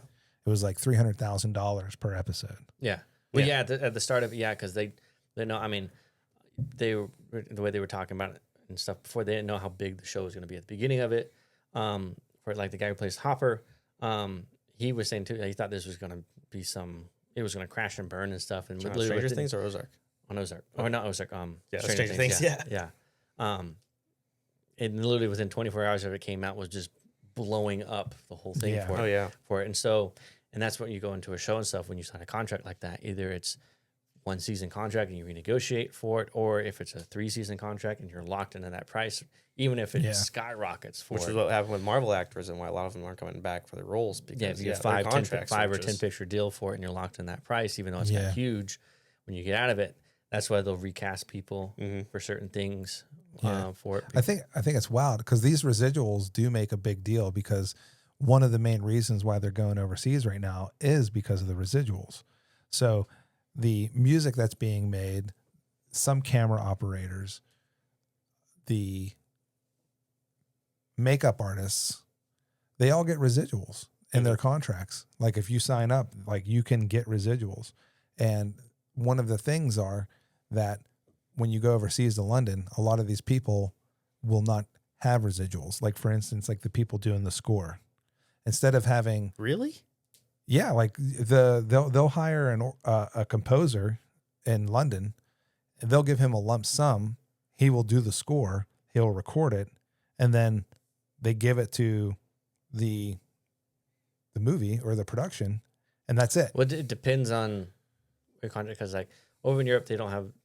They do have some guilds and unions, not as big as over here for it. So it depends on your contract, like because there's other big composers over there and stuff too, but they negotiate residuals and stuff on it. For if it's a smaller production, smaller this thing, No, it is more of a lump sum for it. It's based on the size of the project. But another big thing going outside of country and stuff for it, their rates might be lower compared to the U.S. Everything is higher in the U.S. for what we're paying for stuff for it, but also our rates over here and so what they're paying and stuff. Also, they have to pay into medical on productions over here. Over there, they don't have to pay into medical over there because they have universal health care. Yeah. A lot of places and stuff too. Which That's a big thing when they go over there, because not only do we can pay the crew less because the currency difference over there, even though we might get $35 over here and they'll get $25 over there for it, but their $25 worth over there is what $35 to us is worth over here. Yeah. So the difference over there, even though it seems like they're getting paid less, a lot of them getting paid decent amount over there, but the exchange over there is different. So American production company goes over there. Oh, we're spending less over here for this one. So they're not taking our jobs per se. These productions, they want to keep their top dollar, their profit as much as possible for it. So they go over there because the systems over there are set up better than what they are over here in the U.S. for a lot of it, for the people and stuff. Like I said, for universal health care for that. Yeah. For it. Does does Great Britain have, they don't have, I believe UK does. Yeah. I believe several countries over there have a form of universal health care I know for it. Britain does, because I think because isn't I don't know, like, wasn't a comedian like Tim Jeffries talked about it with Australia, because But it's some that don't have universal health care, because I was looking at this stuff too, like certain drugs and stuff they would get over there. America, there's no regulation on drug companies, what they can sell their drugs for. Over in the UK, there is regulations and stuff. Like they said, we're not paying any more than this price for this drug for it over here. And so drugs are a lot cheaper over there and stuff. Surgeries are a lot cheaper over there for it as well, because they set standards okay. for certain stuff. Over here, because we're such a for-profit country for it, yeah, there's little kickbacks in government and stuff too. If you get this legislation, this stuff will give you a little kickback for this stuff.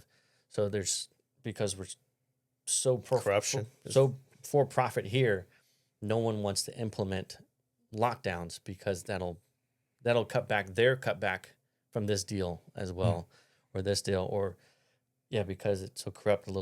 You screwed me over, so now I'm going to screw you over for it. Like, you cut me out of this deal and stuff. Yeah. I'm going to ruin it, so you can never work in politics anymore. Goes into, like, I was talking like someone about this the other day about that, like how more self-centered like America has gotten in the last few years, and part of it is the push for like individualism of like with people, and how that has kind of made it very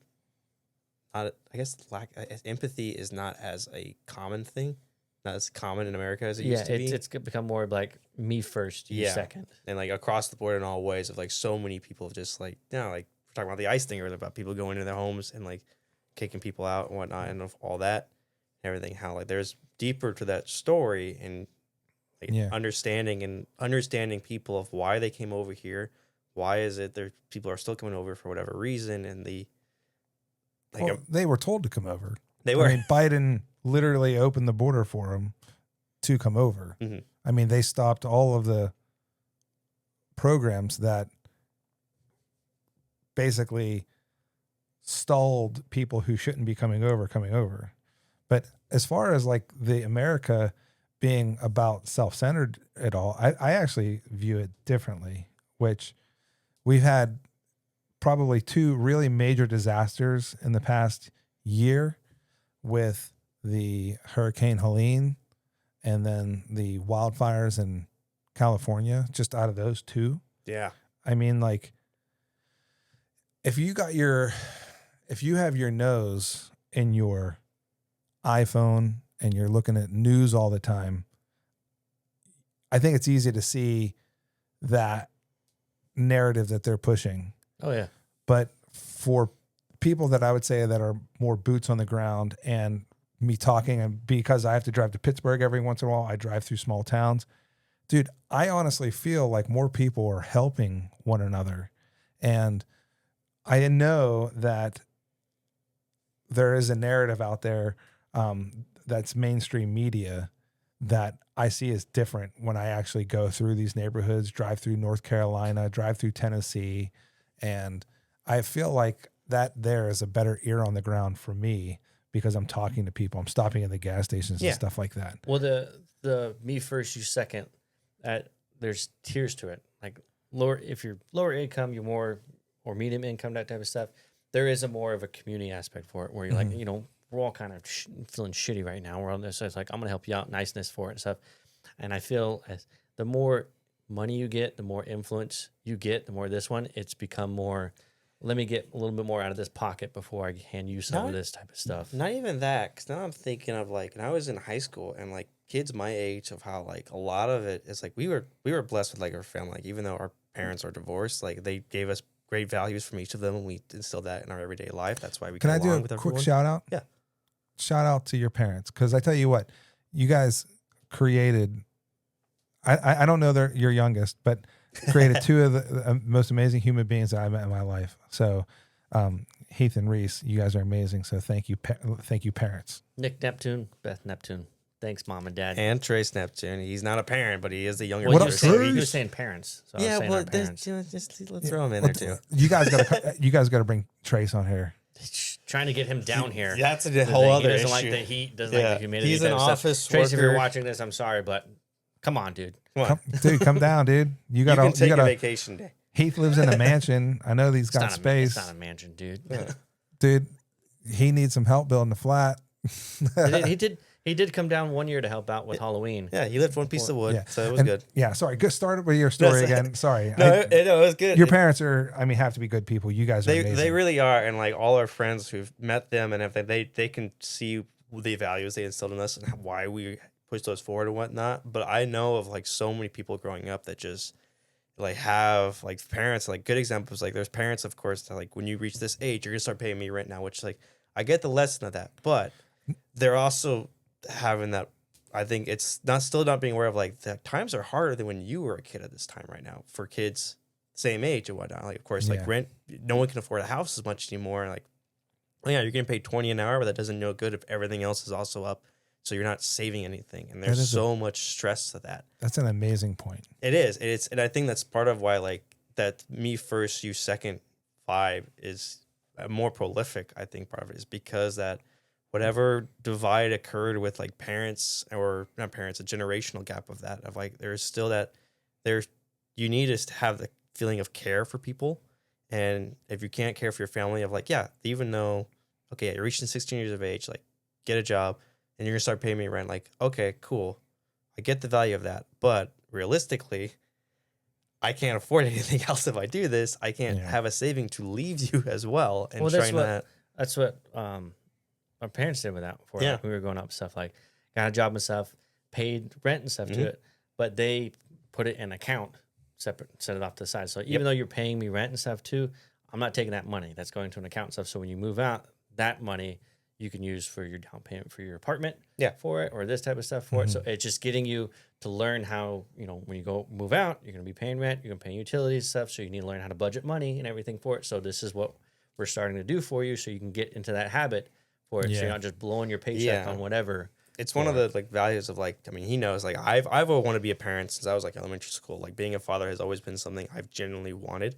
And like my mom, ladies out there, listen up. Reese. Oh God, Reese please. wants some babies. But like, and that's part of what the issue is just that like having that empathy or like care for your kid of like, no, I want you to push beyond me and go into the future more successful than I am right now, because that's a good goal of any parent of like, no, like at the end of the day, you should outlive me, and I want you to outlive me to the point of like your family's happy and they can think back on like all the things I didn't have and you can have and whatnot, and change the future, make a better future for yourself. Yeah. And that's, I think, a narrative that is falling behind, unfortunately, because it's hard to have something better than generation before us when it's becoming harder to obtain that. yes. Well, is it so check this. I'm going to try to like shake up the snow globe here for a second. Shake it up. It's not that frosty. So is it an illusion? Because like we decide as human beings to put ourselves on social media.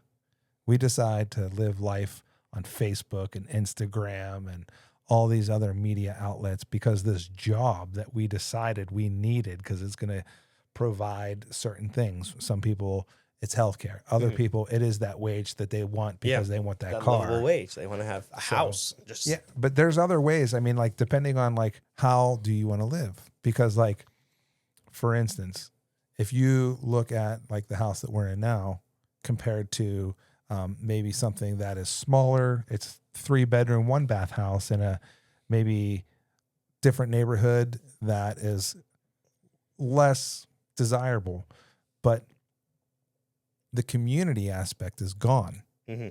So when you are looking at any kind of like Facebook thing, it's all about like, oh man, look, Phil and Jessica, they're in Aruba again. Man, they're using this term dink, dual income, no kids. Man, screw Jessica and Phil. You know, like, cause I got 2 kids and I love my kids. I wouldn't change anything. But it's like, at the same time, it's like they're making their choices. You're making your choices. I'm making my choices. I easily could go to like Palmetto. I can go up north.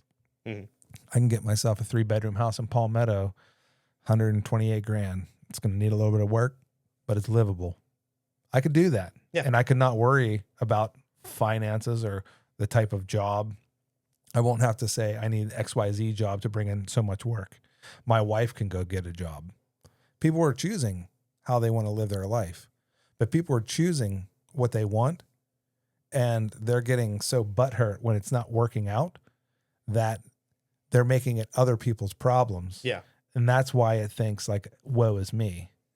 You know, I was doing the same thing. I guess I was totally living out of my means. I did not realize that the film industry was going to fall as hard as it did. Yeah. You know? So I was banking on something that was basically a glass floor that shattered. So, you know, I had trucks, I had things, and, you know, things were going really well. And when things started not going well, I had to adjust. We had to sell things, and, you know, and for folks that don't know, in the film industry, we do these things called soft holds, and you get all these different soft holds, and you don't want to go work for Jimbo at the lumber yard, because Jimbo will then think you work for them. And when it's time to quit Jimbo's lumber yard to go work on a film, you're like, later, bro. And he's like, you broke my heart. I could have hired somebody that was worthy, and I didn't know you were going to leave. So we get in this debacle. Like, do I find a job that knows I'm going to leave? Do I find a job and lie to the people and that, you know, deceive them? Like, film industry people are some of the most honest people that I've come across. I mean, yes, it's been my industry for the past 18 years, but they're honest.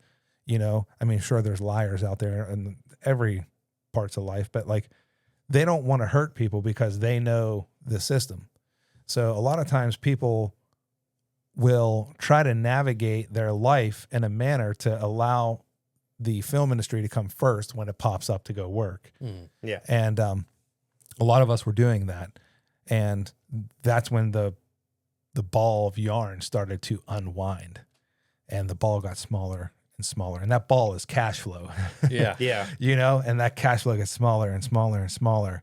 It's to the point where it's like, you know, my wife and I were like, what do we sell next? You know? Yeah. Are you going to go get that job? Like, cause like now it's like, I don't even think I'm going to be working in the film industry anymore. Now I'm like, I was telling you guys earlier when we were eating pizza, I have like 6 or 7 different applications out to some trucking companies. Yeah. And, you know, you want to be honest with the trucking company. Like, hey, look, I would like this wage. And, you know, it says you pay this wage. And then the trucking company gets back to you and it's like, oh no, we start everybody out at $18.50 an hour. But you said it was $29 an hour on your application. Why are you not paying $29 an hour? Oh, well, we do a 6-month thing and then a 9-month, and you know, by the year's over, we'll bump you up, we'll raise it up. Yeah. Like, Which that goes in a whole other thing of like, I was telling him when I was up there, I have a buddy who's like working in retail. I won't say where to not ruin him, but like they're doing full time at like 22 hours a week, Which is not full time. That is not That's full time, part-time. and he's making enough to be just under stable, but it's still like not anywhere like. So that's just say, well, other people are like, oh yeah, you can work like this many hours for like full time. Like, yeah, but are you gonna give me a dedicated 40? And even then, like, Like Yeah. 18, is not it's not livable right now, Yeah. and like that Right. kind of level of like That's what what exactly are you doing? That's why I Like, told you when you wanted to come down here, to switch over to the film industry with me. I told you, like, if you're going to move down here, you have to have some secondary, thirdary income for it because it's a roller coaster. It's up and down. Yeah, you'll be on a show for 10 months. You'll be going really good. You're like, oh, yeah, I'm making good money for this. I'm going to get this. And then that show wraps up, and then you have nothing for 3 months. yeah, And it dips back down. And then your cash flow is kind of up and down, up and down. That's what I'm saying. Like you have to have some secondary or thirdary income. So when it's slow, you can keep it steady, keep the bills paid, and keep this done. it's also very much a like your own manager kind of job of like any creative industry right now. And now with even like talking about video games earlier on, now like gamers have even harder. Like when I graduated for film for video game, it was during the COVID pandemic, and I had the insight of knowing like a couple of students didn't realize like we're going to be working from remote now. That means they're not going to have to worry about you coming in the office, which means they also don't have to keep you around as long. They don't have to pay for you moving to a different state. They don't have to settle you into a different state for a contract job to go to an office to work to make a video game. They can pay you remotely, and when they're done with you, they'll just can you. And several game developers have had that happen to them last few years of just like, oh, you'll move down to a state to work on a game. Maybe a week before the game comes out, they'll fire you just to avoid giving you the benefits and all that stuff and everything. But now they're stranded in a different state and whatnot. There's so many more horror stories of that level of like trying to make anything creative work and becoming your own self-manager. And especially in this whole decade, because I graduated 2020. This whole decade has been very interesting in the creative industry for film and games across the board. I forget how young you are. I know. It's always so shocking. Yeah. I can still get by on youth passes when I shave. I can. I had that happen at the Washington Ferry. That's Couple times. awesome. Well, it's not hard shaving little stubble. Yeah. It's Man. even harder, like, oh, he's still got life in him. Oh, he's acting. As you said when you came to set and you were like all bubbly and happy and everything, and I was like, yeah, he hasn't died like the rest of us yet. Yeah, Boy. what did Ben say? Dude, shout out to Ben Quinn. Give him 2 months. What was it? I remember like Tyler and Landon of I like forget what he said, but it was when I funny joined like the that. grip union, like, I want to join grips with you guys. Don't. Yeah. Okay. Which is the thing we joke about it. It's like, oh yeah, this is you're gonna die in this industry stuff. It's just gonna kill you. So we love doing the industry. Like, don't get me wrong. Like, I mean, I've been in this industry since I was 17. It's really all I've known. Yeah. For it and stuff. So, and I absolutely love doing. I really can't see myself doing anything else out of it. That's why I'm like, I need to do something. Yeah. And Always have some interest in it. But that's why we joke about, oh, it's gonna kill you and stuff like that. Because after several years and stuff, your tone does kind of shift a bit for it. But the glamour goes away. That's the thing. People still the glamour, the outside glamour of, oh, it's Hollywood life. Yeah. And stuff. The celebrities and stuff, the big parties, this type of stuff. You start like, no, I'm working 12 hours a day. When sun up goes down, I don't see my family until the weekends, and even then, it's only for like 6 hours. It's kind of a normal job and stuff. Even like the big celebrities you'll be with and stuff. Yeah. Or Dude. like in between. What's the time limit that you give somebody from like, I'm in the movie industry, I'm working, and there's the actor, to what do you mean we're starting Thursday at 2 p.m.? It really it depends Yeah. on the project stuff too. Because like I was like that. I did when I first moved to Atlanta and stuff. I did a show called Hangman with Al Pacino and Carl Urban and stuff. And it was like, so I was, that's Al Pacino and stuff. Oh my god, Not a bad movie, by the way. I'm working with Al Pacino and stuff. And by like 2.5 weeks into it, I was like, hey Al. Like it kind of because Yeah. And then then you like beat Carl Urban in darts too. Oh yeah, after the end of stuff, we went to bar after rap and stuff like that with bar hopping and stuff. And but you realize like these big celebrities you look up for and everything, like, oh, they're like different lead. Like after they yell cut for it, you just go back to talking normally and stuff like that. Oh, this just normal dude type stuff. Just a guy type stuff. That's like doing horror movies and stuff for it when you have like the classic killer and you work on some of those movies for it, and then they yell cut and stuff, and you're like, oh, and then he moves the match like, yeah. So, anyways, this Saturday and stuff, we were gonna go play golf and stuff. You know, like that. Yeah. It totally like changes the one we just worked on. Is that what you mean? Yeah, Like, is Crystal really going to start a coffee shop? yeah. It just totally deflates. Like, oh, it's just a guy in a mask. I mean, normal dude in the Yeah. golf you probably both remember like when we did Ozark, the finale episode we were doing the ferry. Like that was a really because it was my first film job ever, and I never thought I actually ever would work in film. But now we're doing a scene where crew are getting involved in it. Give me the rundown from the beginning of your film career to now. All right. He started working in it and said, "You want to come work in it?" I'm like, all right, cool. So I bypassed it, going to school for that. And then I came to Georgia. We came on as a production assistant, actually with Taven Gentry. It was him and his crew. It was between Heath and Taven's crew. I bounced between, was it The Valet was the name of his production, Ozark. So I bounced between those two until eventually he got me on COVID full time, and then was with you guys till the end of Ozark. And that was just, it's easily the best run so far. You were really not kidding. Like, that is the best. Well, I told you, like, when we did the podcast with Mark and stuff, we were talking about too, like,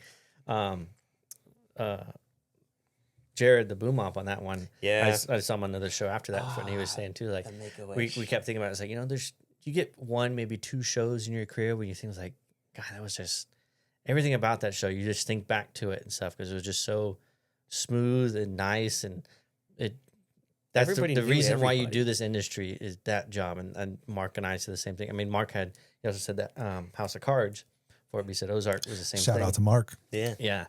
For it. And For Jason, I remember, like, because you had not told people you had brothers until I showed up. Oh, yeah. Oh, dude, that was that was a curveball. Which I threw you in. That was a fast curveball. When I came on the set and he introduced me to you guys, like, oh yeah, this is Joshua Heath Neptune, and he had not told you his first name. Yeah. So I was like, all right, so, dude. When I found out your name wasn't Heath, which it is Heath, but it's that's my middle name. yeah.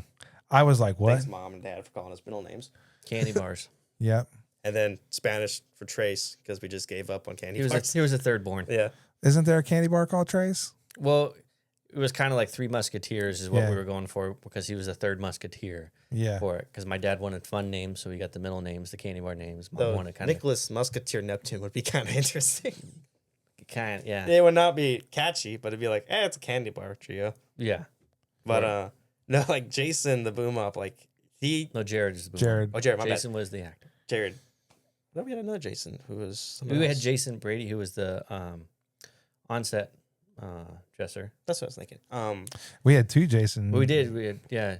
For on set. Yeah. Yeah. It was Jason Brady and Jason. What was Schubert? Schubert. Yeah. If we got that wrong, I went through sorry. everyone's list as part of COVID checking. Like, I had to make sure everybody who was like, I know we had more than one Jason. We did, yeah. But like, he told one of them that I was a Make-A-Wish. That's what I told you. Jared, Oh my gosh. Jared the boom up, yeah. He was It's like, is that your wow. brother? He's like, yeah, it's kind of a make-a-wish down And- there for like 3 days. He just kept thinking, I was like, When he told me that, like, oh, that sucks. Should I shave my head and should I come in for a wheelchair on like the rap party? Just to, like, really set it of yeah, like, Jared's like, after the third day of like really dying into it, it's like, I told him, I was like, no, I was just joking about that. And he's like, dude, I was like, feeling like so bad and stuff too. And I was thinking, like, oh, this is kind of a good thing he's doing. And he kept saying, like, okay, he's making his wish happen and stuff. And then you just told me that. I was like, damn it. which Man. that reminds me too of like when we ate. So the Shout out finale, to Jared. he was so great. All of them were amazing. Oh, But dude. like that finale for Ozark, when all the crew and cast could come onto the show, because it's the last season they were doing all that stuff, and like this was, I got a cameo in that, and I got a bigger cameo than you in it. I think it's fair to say, even though you got your voice line. You had the FaceTime. I Yeah. had voice in it and stuff. I had a little bit of face for it and stuff, but it was more just dialogue in it. That whole time was amazing because at that point, like I think even though we butted heads, like you guys still like the COVID department, like we got everyone's lunches and whatnot, because we were a good COVID department for what we were. Well, David had good people with him. Yes. Yeah. So I mean, I don't know how he lucked out, but yeah. Yeah, and like this other Tales of Walking Dead even too. Like no, like we got a lot of people like they're actually pretty chill. Like no, like just, you take your mask off, just go away from everybody. I'm not gonna hound you for it. Yeah. Just respect other people, and we'll respect you. Yeah, Dude, That's what we're doing. When I popped on Tales of the Walking Dead, I got okayed 2 days later. Like, like you're not like you tested positive, but you're not testing positive anymore. And I'm like, okay, like can I come back? And then finally they were like, well, Yeah. I was like, good, because there's nobody else that does what I'm doing right now. Yeah. Yeah. Oh my God. I remember that first like few days when you had to drive all those cars. It's like, do we have other drivers? Nope. It was just the same, like Bob going to like 10 cars to like move them into location because there's nobody else. Continuity, and everyone's moving cars. Yeah. And no one's allowed to move the cars. You know, like finally I was like, can you back your car up 3 feet? Yeah. I was like, excuse me, ma'am, do you know how to drive this car? And she was like, yeah. No. No. And like that was, it was like a Groundhog Day like episode. So it was interesting. Like they had to reset and change things just slightly so it shows it different. It was kind of cool, but Yeah, that out there in Buford was beautiful. I dug it. You know, we had a mechanic out there that really oiled things and made things great. My brain's farting right now. If you ever come across this podcast, you are an awesome mechanic, dude. Thank you. And he helped out a lot, you know, and man, just Nate, you know, he's the coordinator for Picture Cars. He never a dull moment with that dude, you know.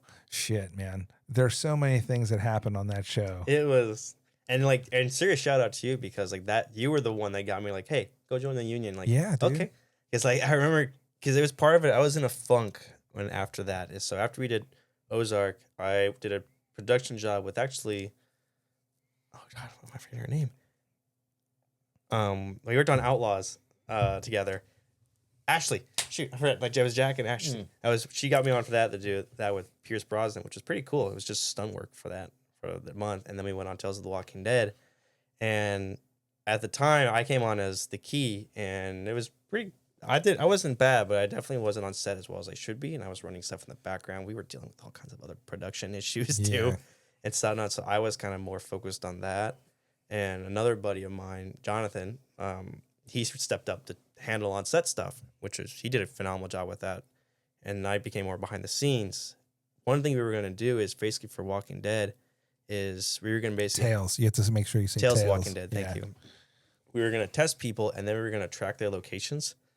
It was a whole deal to try to get that incorporated or whatnot. And my boss at the time, David and Jonas, they were trying to get it because they knew I could handle that very well because I could track inventory. I could organize the hell out of a truck. And you know this. Yeah. Yeah. Very good at organizing all that. And so managing people like that would be good. And I was looking forward to that. And so they were really pushing that, walking through people, trying to get the departments of that on our side. Like, yeah, we're just going to do it like this. When you're coming in, this just so we know if you get positive, because it's still happening, we'll know where you are. We can make sure everyone else around you is safe. You can call out. You'll still get paid. That's still a thing. You're going to get paid for that. Yeah, how about that? Getting popped and still getting paid. Yeah, but people still would fight you on it. Missed about COVID and stuff. Like, you know, I think we talked about this before on the other podcast, where like you could be in a testing rotation, not actually come to work, for it, but you get paid to test. Because you might be a day player. Yeah, because you might be a day player. So you could, you know, not work the entire week, but you just drive in to get your test done, and then you get paid to do that. So there's guys who were just on a testing rotation and making... Yeah. Which is like, even though your nose could be bleeding from a Q-tip going in your nose, it's still you money. So there's only 2 times when the Q-tip punctured my nose. Well, the Go Big show with Bert and Snoop Dogg, when we were setting up for that, I went in. That was when the bubble was still like, if you're going to do a show, you need to be in the bubble. And besides Tyler Perry, because I don't think Tyler Perry ever stopped, he's the one I think who invented the bubble. I don't know who invented the bubble. I think Tyler Perry was like, he did. It was kind of a big thing. One of the big, the Mission Impossible was kind of one of the first things that really catered that, because I believe that was the one they had the cruise ship. They ran it, had everyone staying on that. Wait, was it also when Tom blew up on set? That was from the blow up was that one. Okay. Because they were one of the first things to come back shooting. Yes. After lockdown, and they kind of were one of the first ones to start the bubble. And then once they saw that, because they were kind of the ones that were implementing, testing this out, and then other ones, Tyler Perry and other ones started doing the bubble themselves. When they saw, okay, this is working, that's how they can get back to work. This is how we can get back to work too, by doing that same thing. Yeah. yeah. Which, like, credit to that. I just remember on the Go Big show, they gave us this little light, and they're like, all right, if that turns red, you're in violation. And we're all like, when does it turn red? Well, when you're within 6 foot of somebody. Yeah. And I'm like, do you realize that we're here rigging? I'm a rigging grip. We're rigging. I'm going to be 6 foot. Yeah, I'm probably going to be 2 feet from 8 people because we're carrying this piece of equipment and we're putting it up in the rafters and we're running all the cable. And, Yeah. you know, so the whole grip department, dude, was just red the whole entire time. Yeah. Yeah. In which that was a couple things, like working with like Jonas Barnes and David Turner. Thank you guys so much for helping me get a job in film, because they were the heads of the COVID departments for Ozark and Tales of the Walking Dead. Like, they approached that stuff very realistic of like, yeah, like obviously we know what they're doing. We know what they're working on that, but just enforcing that respect of like, you got to wear a mask when you're near people. You should know that. Our job is to enforce that. If you need to take the mask off, step away from somebody, like take your mask, take a breather, whatnot, but have the decency to understand like this spreads. This is a thing.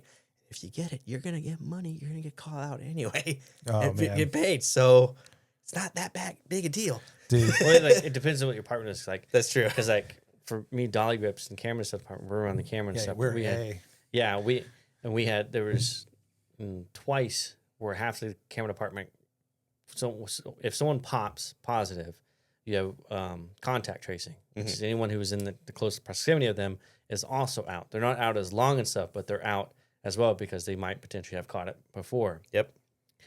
I got contact traced 6 times before I popped positive. You actually screwed us over on Tales of the Walking Dead for that. You for one have- of those. You have like the longest running. Like, is Heath gonna have to work for his money or what? Yeah, because I was close to camera and actors and extras and stuff as well and stuff too. I was so in that bubble and stuff. Oh, we have an extra on set and stuff too. Oh, they just pop positive.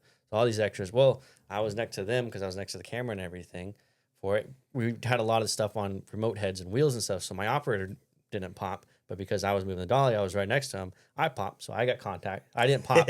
I got contact, so I was out for a little bit for that one. And I said got contact 6 times before I eventually got it for it. But it came into that 6 foot rule. We were at the Lazio Motel for Ozark and stuff, and we were in the laundromat area for it, and we had both cameras in there in this back room where like the safe was at.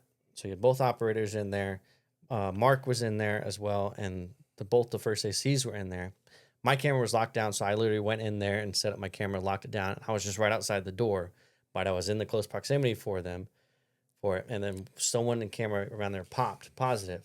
And so all of them, because they were in 6 feet of each other, they got contact. And I was like, well, I was in there with them and stuff, and my contact popped. It's like, well, no, were you in 6 feet of them? I was like, not when we were rolling, but when I was setting everything up, I was in. But it was like, and so I didn't get, because I was 8 feet away. Yeah. I didn't get contacted. They were making up shit. You guys were making stuff up. It was very much like, guys, we're just doing what we can. Like, just like, When I saw it's a job.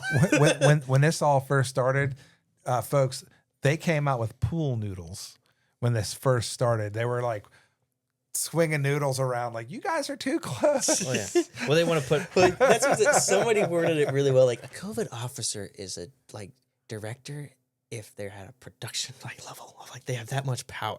Like that. Like, they can do what they want. You can't really tell them to fuck off because they can get you out of that. It's like when Cartman became the hall monitor. Exactly that. Respect my daughter. Or the episode. That's exactly what it was. For it. But like, I mean, I understand what it was, like being precautions and stuff like that. You know, when any pandemic and stuff happens, we don't know what's happening at the beginning of it. I understand the caution and everything like that. But what we do for a job, it's very hard because we work in close proximity to each other. It's very hard to do our job without being close to each other, and because what we do, we can't really do it remotely. So there has to be. And I know we didn't know how to go about that in a certain ways. We'd have to try something. Oh, this didn't work, so we're gonna try something else for this. But eventually, it's just like we got to do this. If one of us pops, we understand we're gonna be out home for this type of stuff. But this is what we kind of have to do in order to make. And that was the kind of thing of like, I think why we were a good COVID department of that. Of like, we still also worked with you guys. We knew that this is gonna last. We would like to break into what you were doing and actually observing and getting to know you guys as other departments. When the COVID department started like fizzling out, and then what are you doing here? Why are you picking up the sandbag? It's ours. I'm in the grip. I'm in the grip department today. What? Like Landon, are COVID people really becoming like the movie crew? They're like, well, it's a rule that they're doing. It's like, Well, like, but also stuff too, like, because a lot of the code PAs and stuff like that, this was like their first thing on anything for it, and they were interested in it for it. And lucky, because Ozark and stuff like that, and you'll find that on other crews and stuff too. Like majority of crew members, we don't mind teaching and everyone else with it. Yeah, for it and stuff 12, too. 14 hours a day. There's a lot of time to ask questions and get to know people. Well, yeah, but that's what I'm saying. Like, because the crew and everything was so nice and everything, we understood we were in those shoes and stuff. And a lot of the crews like that stuff too. For it. We don't mind teaching and everything else. Like, if you came up with in camera department was like, hey, what do you guys do here? So we have no problem answering questions and stuff too. Or if hey, it was assist you like, hey, Kobe, this is how you do the slate type stuff. We'll have I remember when one of the co-PAs was really into wanting to be in the camera department stuff like too. They gave it a slate, let her do the slate for one of the shots and stuff too. Like it was very, we weren't shying away from, if you want to be, we'll teach you this stuff. We'll show you stuff. Like our first day on Ozark, I think actually when we were in the mall, when you brought me on for the first days, we were in that mall in Ozark and they had the crow flying. Yeah. Like you let me push the dolly as well. And I was a production. I was a PA. Yeah, not for the shot, but not for the shot. No, but it was still like, we got downtime and like, I remember that. I have video of the crow and I have video of you pushing the dolly and it coming up. Yeah. Because I was like, And then I was like, and this is why he makes so much money. It's hard, man. I know it's hard. It's a very finite thing. It's a finite thing, yeah, because there's a lot of eyes on you during that one moment, which I like for it. All the main eyes are on you. It's not a lot of eyes. Well, the customer is looking at you. That's what that sort of brings me back to the original story of talking about on our last days of shooting Ozark, and they were letting cast and crew when we were at the party on the Missouri Belle. Is they let people come up and do cameo appearances and whatnot, and COVID people were one of the ones, but because there was how many extras were there for that party? It was 300-400. It was a lot. There's a couple. There was probably 100 extras on that. So they didn't have enough PAs to round up everybody, and so if you wanted a cameo, you kind of would have to you would get in the suit and stuff with the gala and stuff, and be in the crowd to help do all that. But you'd be on camera potentially. But you're also in your PA duties, but because they couldn't have any direction, I spent most of those shoots just wandering around without any direction, doing whatever I wanted, and if I caught on camera, cool. If not, I didn't. Yeah. And turn out for one of the takes is exactly which one it was. It's in the final edit, his shot. That's what he's saying. He has more screen time than me. Ozark has been out enough. It would be a spoiler show, telling this spot before. I think I told this on the podcast. Yeah, it's a cutback from another scene. It's right after a big scene. Yeah, I mean, I think I told this on the podcast before, and when Mark and I was at, when Julia gets shot. It immediately cuts to your cracked out face. Yeah, it's a close up of his cracked out face for it. And when we did that, we did that shot 11 times for it. We got it on the third or fourth take and stuff, but we kept doing it because everyone in Video Village was busting out laughing when they saw his face and stuff. That's how cool everybody is on that show. I had not had any film experience to this point. I was like, I'm in Ozark, screw it. Yeah, and Jason Bateman, who's directing the episode, was like, let's go again for it. Just get another one. And Dave Kamadi, shout out to you, buddy. Both veteran people. Jared is everyone out.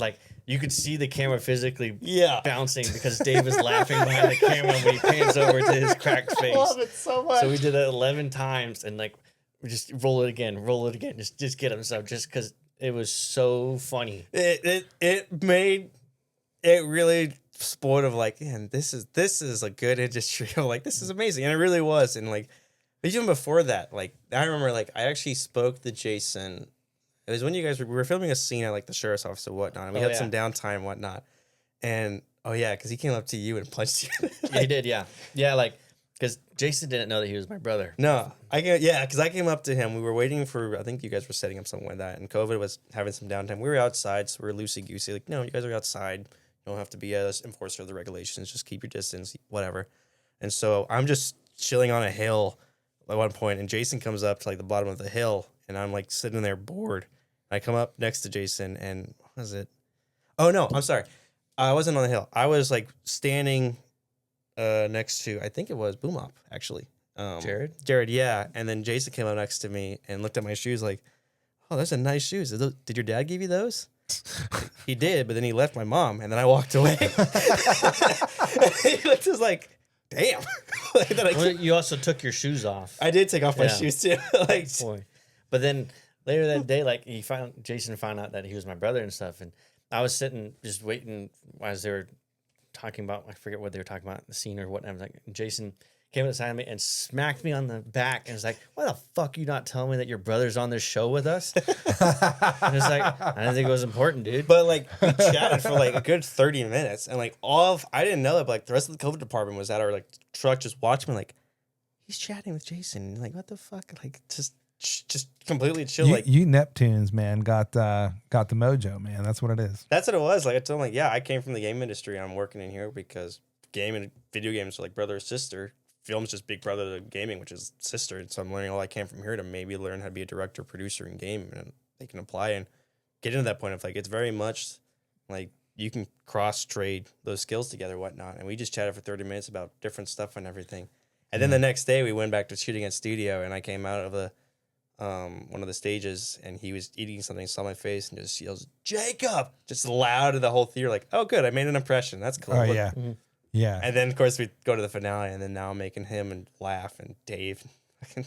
Those dudes were real dudes, man. They really were. Like you do not get that. No, There's like that 1-2 shows in your lifetime. I feel like I've been fortunate enough to have like a bunch of really awesome shows to be on. oh yeah, But the show like Ozark, I don't think will ever exist again because everybody was in the circle. Yeah. There was nobody out of the circle. Everybody talked to everybody. Mhm. Everybody knew everybody what was going on. I feel like when, all of your main stars know your name, know shit about you, oh yeah. you know what I mean? Like Jason would take it a little extreme with you guys, making jokes and stuff like that. Yeah. But that's that brotherhood that you guys have made, being that you guys were attached to each other so much, actually on the center of set, Actually, yeah, because I don't think about it. When he said he got you a line, like he told me first, and I told you because at that point we already sped before, and I think you were gone. Yeah. And then that's when like, hey, Jason just told me he gave you a line for finale. Yeah, because like before, I told Jason, because I'd started in industry acting like just small little things, that type of stuff in Seattle and stuff, and then things moved to Vancouver. Yeah. So then I moved behind the camera for it, and I told him, I kind of want to get back into acting in a sense and stuff. He's like, okay, cool. And then they worked around. I guess he talked to the writer and stuff, and talked to the executive and stuff, and a part that was going to be an extras part, no dialogue, no nothing for it. They rewrote that extras part to put in the like 5-line minimum and stuff to join SAG and everything else, and then they say, hey, we wrote a part for you for it, so you can get your card and everything for it. And I was like, holy shit, That's just That's and there's awesome. so many like guys. I mean, Jordan Garrick, like I know he was also like another grip friend we work with. Like he was another cameo in there. I think Greg too. He got a cameo. I think majority of people had. there's a lot Cameos, of yeah. like- The back, we would recognize them, but but there's several crew members that were in the background extras for it, just for the hell of it. Like handful of them had little speaking parts for it as well. A couple of people got their lines went in, which was great. For it, and there's a couple grips in the background and stuff. Like in the party scene, one of them is on a scissor lift, putting up stuff on it, and the Was that Bear? Bear was on that, yeah. And then in the security footage is for the casino. If you look at the security footage, there's several crew members at the tables and stuff like that doing random things because it's such a small screen on in it, doing random things. Like there was one with Bear and Jordan. We're sitting at the bar, just bawling their eyes out and stuff, and making this huge scene at the bar and stuff like. Oh, really? Stuff. Yeah, but it's on a tiny little security screen on one of the like the multi-screen type things for it. Because after they did my scene, I remember you were looking at me like, we're never gonna put that in. We're never gonna put that in. Like, it was way too. Well, out there. we Like, did thought of it. I was like, that's very comical for the. and then the scene that predates it, like it actually changes the tone. Like because we watched the finale with our mom and roommate, and like the scene before it was a very dark scene, a very very sad scene. We're like, no, and then right after that, it's my cue, and they went from no to. Like very like oh my god complete tonal shift yeah. but like actually in that way it worked really well because that's a whole other issue of that too because like I had not had any direction in that too so the other like 100 extras that were around me, they were like older people, like 40, 50s. Like, because it's supposed to be like a rich event. And here I am dressed in like, I still have my glasses on, like work glasses, so I can see and do my job. And they were noticing I was getting recognition, so they were starting to do what I was doing, thinking they would get recognition, which is what Not realizing he was part of the not crew. realizing part of the crew, which is also making me laugh even more, and even more just look more insane on camera because I was thinking of other factors of Yeah. why this is insane. It was awesome, Man. and it's still. And then after that, actually, the next show I worked on was a show called Lily, and that was the first one I actually quit. I worked on Lily, and that got shut down. Yeah, I you was know the exactly picture car how that captain. was. Yeah, 'Cause that- Jared was on there too. Jared goes, "Bob, is that you?" He goes, Couple "What? people. What the hell you do driving a truck?" I'm like, "I'm a Teamster now." He goes, "I heard about that." He's like, "Congratulations, that's awesome." So we were, dude. That was a bad show.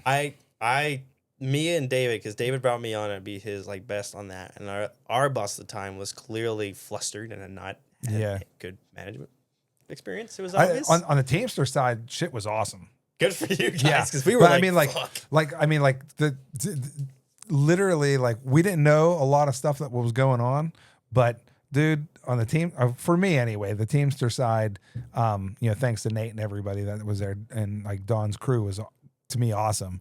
But like, it was just like, okay, well, if that's what's going to be, I mean, we were so used to these like crazy roller coasters as it is. Oh yeah, You know what I mean? Like, and then I just heard some of the turmoil between, I guess, just all the adults. yeah. Yeah, all the adults, There's, and they're like, like, no we're shutting money. it down. That was a big thing. Like Oh, I see. I heard something different. I heard there was no money, and I left like 2 weeks into it because I had other stuff going on as well. Like, 'cause I was actually dealing with like some Washington issues of me moving down. Yeah. So I was like, I'm not going to deal with this right now, David. I have to leave. And then I remember like everyone except the boss, the co-department, was like, please don't. Please don't leave. Yeah, And then David left 2 days later.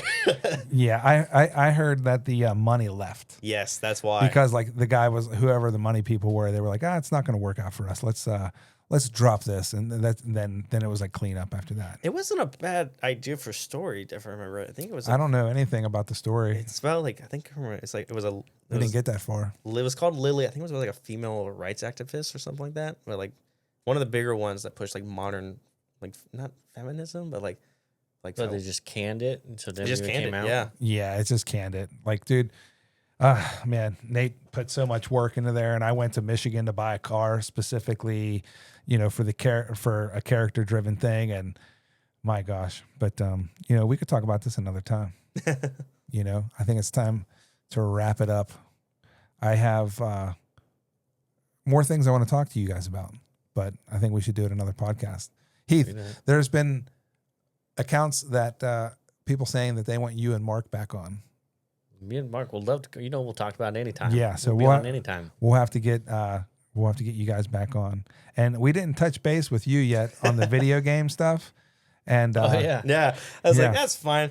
but I think for the folks out there, there's a wild story I was telling. Ooh, a huge lie. If you want to get Michael Lowendick, if you want to get him on, Get him and Rees back on. Yeah, They'll play off each other. us, we played off each other very well because Michael's into tabletop games and I'm into video games, and we Yeah. both kind of that actually be a pretty fun one. If let's do it. yeah, Let's do it. Dude, two of my favorite people again. I love, dude, all our circle is so good. All of our circle has all the best people. Oh, and yeah. I wouldn't change that. It's like an amazing group of people. You and It's- Lone Dick would be a fun hang, that's for sure. Oh, we've talked several times. Like, okay, we do this and do this. Like, he introduced me to a board game that I'm actually now making a custom hero for, Oh, and Heath knows exactly what it is. Yeah. well, And like I've been telling about that, and we'll go off on that, just talking about that stuff, and it'll be fun. Other things. we'll too. set it up for when I come back from Pittsburgh, Yeah. if Mike's available. But yeah, dudes, thanks for coming out, man. Appreciate it. Yeah, dude. Without your support, without people watching, I can't believe we have over 50 subscribers now to this channel. So it's amazing. Yeah. I can't believe Keep that it people are going. watching it, but people are watching it, which is wild. It's crazy. So for the folks that are watching it out there, thank you so much for joining us and hanging out with us.